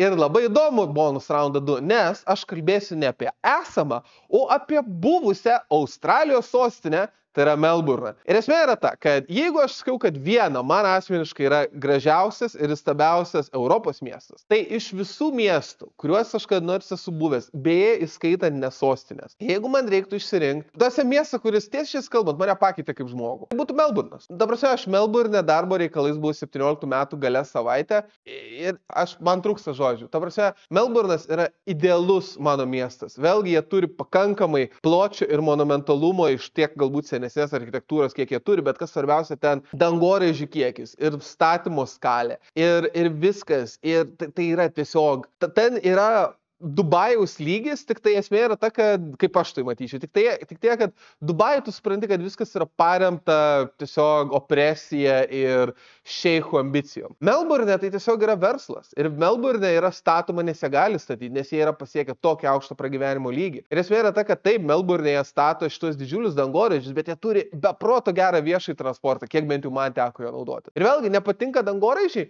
Gerai, sėdi tramą, važiuoji savo per visiškai tokius vos ne kaliforninės stiliaus namukus į paplūdimį ir ten pasivaikščioti ir viskas puikiausiai sutvarkyta. Ir vėlgi, aš labai gerai pamenu, mes sėdėjom su kolega, man atrodo, ten Victorian Market liktais. Ir aš labai gerai pamenu, mes sėdėjom, mes valgėm fish and chips, nes savaime aišku, kad ten valgai fish and chips, nes jie žuvis žiauriai šviežio turi. Ir aš žiūriu pro langą ir aš matau, kad kur aš be pasukčiau galvą žiūrėdamas, arba jau stovi dangoraižis, arba yra statomas dangoraižis. Tada tu eini gatve ir tu eini pro tuos didžiulius dangoraižius, kad tu turi užlaužt galvą, kad tu pamatytum jų viršų. Ir man irgi labai įsiminė, kad aš ten mačiau turbūt gražiausią dangoraižį, kokią esu matęs, kuris buvo tamsiai violetinės spalvos. Aš tokio niekur kitur nesu matęs, bet kas yra įspūdinga, aš gavau praeit labai arti pro jį ir mano spėjimas, kad jis ten kokį gal šiam aukšto ar kažkas tokio, bet kas man įsiminė, kad einant aš kažkaip pastebėjau, kad jo apačia yra visai tamsiai ir mes ėjom pro jį ir aš žiūrėjau ir pasirodo to dangoraižio apačia yra, kaip mano spėjimų, arba techninės patalpos, arba vienas milžiniškas parkingas. Ir techninės patalpos / parkingas užima 16 aukštų, aš skaičiavau, 16, tarsi, Vilniuje nėra daug pastatų, kurie 16 aukštų turėtų, o ten vien techninės patalpos / parkingas yra tokio aukščio. Ir tada tu virš to turi kokį kempiam aukštų, tiesiog aukštų. Nežinau, esmė yra ta, kad aš žinau, kad Melburno įtraukimas į šitą tier listą iš tikrųjų yra forced, nes tai yra buvus sostinė Australijos. Ir aš visada maniau, kad Sidnėjus yra buvus sostinė, Sidnėjus, man atrodo, netgi didesnis miestas. Ir Sidnėjus beje man irgi žiauriai patiko, bet Sidnėjus jis toks truputį senesnis, jis geras miestas, bet vis tiek Melburno vaibas man labiau patiko. Ir vaibo prasme, vėlgi, penktadienio vakaras, gatvės pilnos jaunų gražių žmonių, ta prasme visi švenčia, tūsas, vaibas, nuostabu viskas yra. Ir man asmeniškai žiauriai liūdna, kad Melburnas yra taip toli, nes aš tikrai norėčiau ten nuvažiuoti žymiai dažniau negu vieną kartą gyvenime. Iš tikrųjų būtų labai įdomu pamatyti, kaip jis dabar atrodo po daugiau kaip 7 metų nuo tada, kai ten buvau. Bet jo, esmė yra ta, kad Melburnas visiškai S-tieras. Jeigu nežaisčiau pagal šitas taisyklės, jis būtų S++ tiero, nes tiesiog tai yra neįtikėtinas miestas. Ir jeigu jūs turit vieną miestą pamatyti Australijoje, vėlgi labai daug kas jūs nukreipinės į Sidnėjų dėl Sidnėjus operos, kuri nėra beje tokia įspūdinga, dėl Sidnėjų esančio to klasikinio tilto, kuris šiaip yra ganėtinai įspūdingas, bet mano nuomonė, kaip overall package, nuo paplūdimio, nuo įvairių namų, architektūros, parkų, dangoraižių, Melburnas yra geriausias package'as. Ir ne tik Australijoje, mano nuomonė, turbūt vienas geriausias, jeigu, net ne vienas geriausias package'as pasaulyje, kokiam aš kol kas esu buvęs. Tad jo, baigiam labai aukštą natą. Tie, kurie šitą video žiūrit per kalėdas, gerų jums švenčių ir gerų kalėdų. Tie, kurie žiūrit vėliau, kaip ir sakiau, švęskit gyvenimą, būkit laimingi, vėlgi keliaukit, pamatykit pasaulį, nes vėl, kaip suprantat, aš matęs daug, bet ne tiek daug. Aš iš tikrųjų labai norėčiau aplankyti Pietų Europos sostinės, vėl, kaip ir sakiau, Lisaboną, Romą, Atėnus, Ankarą galbūt kada nors, Balkanų sostinės, Ciurichą ir panašiai. Tada savaime, aišku, labai būtų įdomu apsilankyti būtų Tokijoje, Seule. Vašingtonas būtų turbūt įdomi patirtis. Torontas, aš spėju, man turėtų labai patikti, nes ten vos ne didesnis Melburnas ir taip toliau ir panašiai. Bet vėlgi, visą tai yra ateity, gal po 15 metų aš padarysiu antrą šito tier listo dalį, kas žino. Bet esmė yra ta, kad, kaip ir sakau, gerų švenčių, keliaukit, būkit laimingi, džiaukitės gyvenimu ir vėlgi, nepriimkit šito video per daug rimtai, nes aš tikrai manau, kad apie kai kuriuos iš tų miestų jūs tikrai turėsit, kai kurie iš jūs tikrai kitų nuomonių, palikitės būtinai žemyn. O šiaip, kaip visada, ačiū, kad žiūrėjote, užsiprenumeruokite mano kanalą, jeigu to dar nesate padarę. Jeigu palaikote tai, ką darau, norite pamatyti šitos video anksčiau laiko, kviečiu paremti kanalo veiklą YouTube ir Patreon platformose. Na, o dabar, iki kitų kartų, čiau!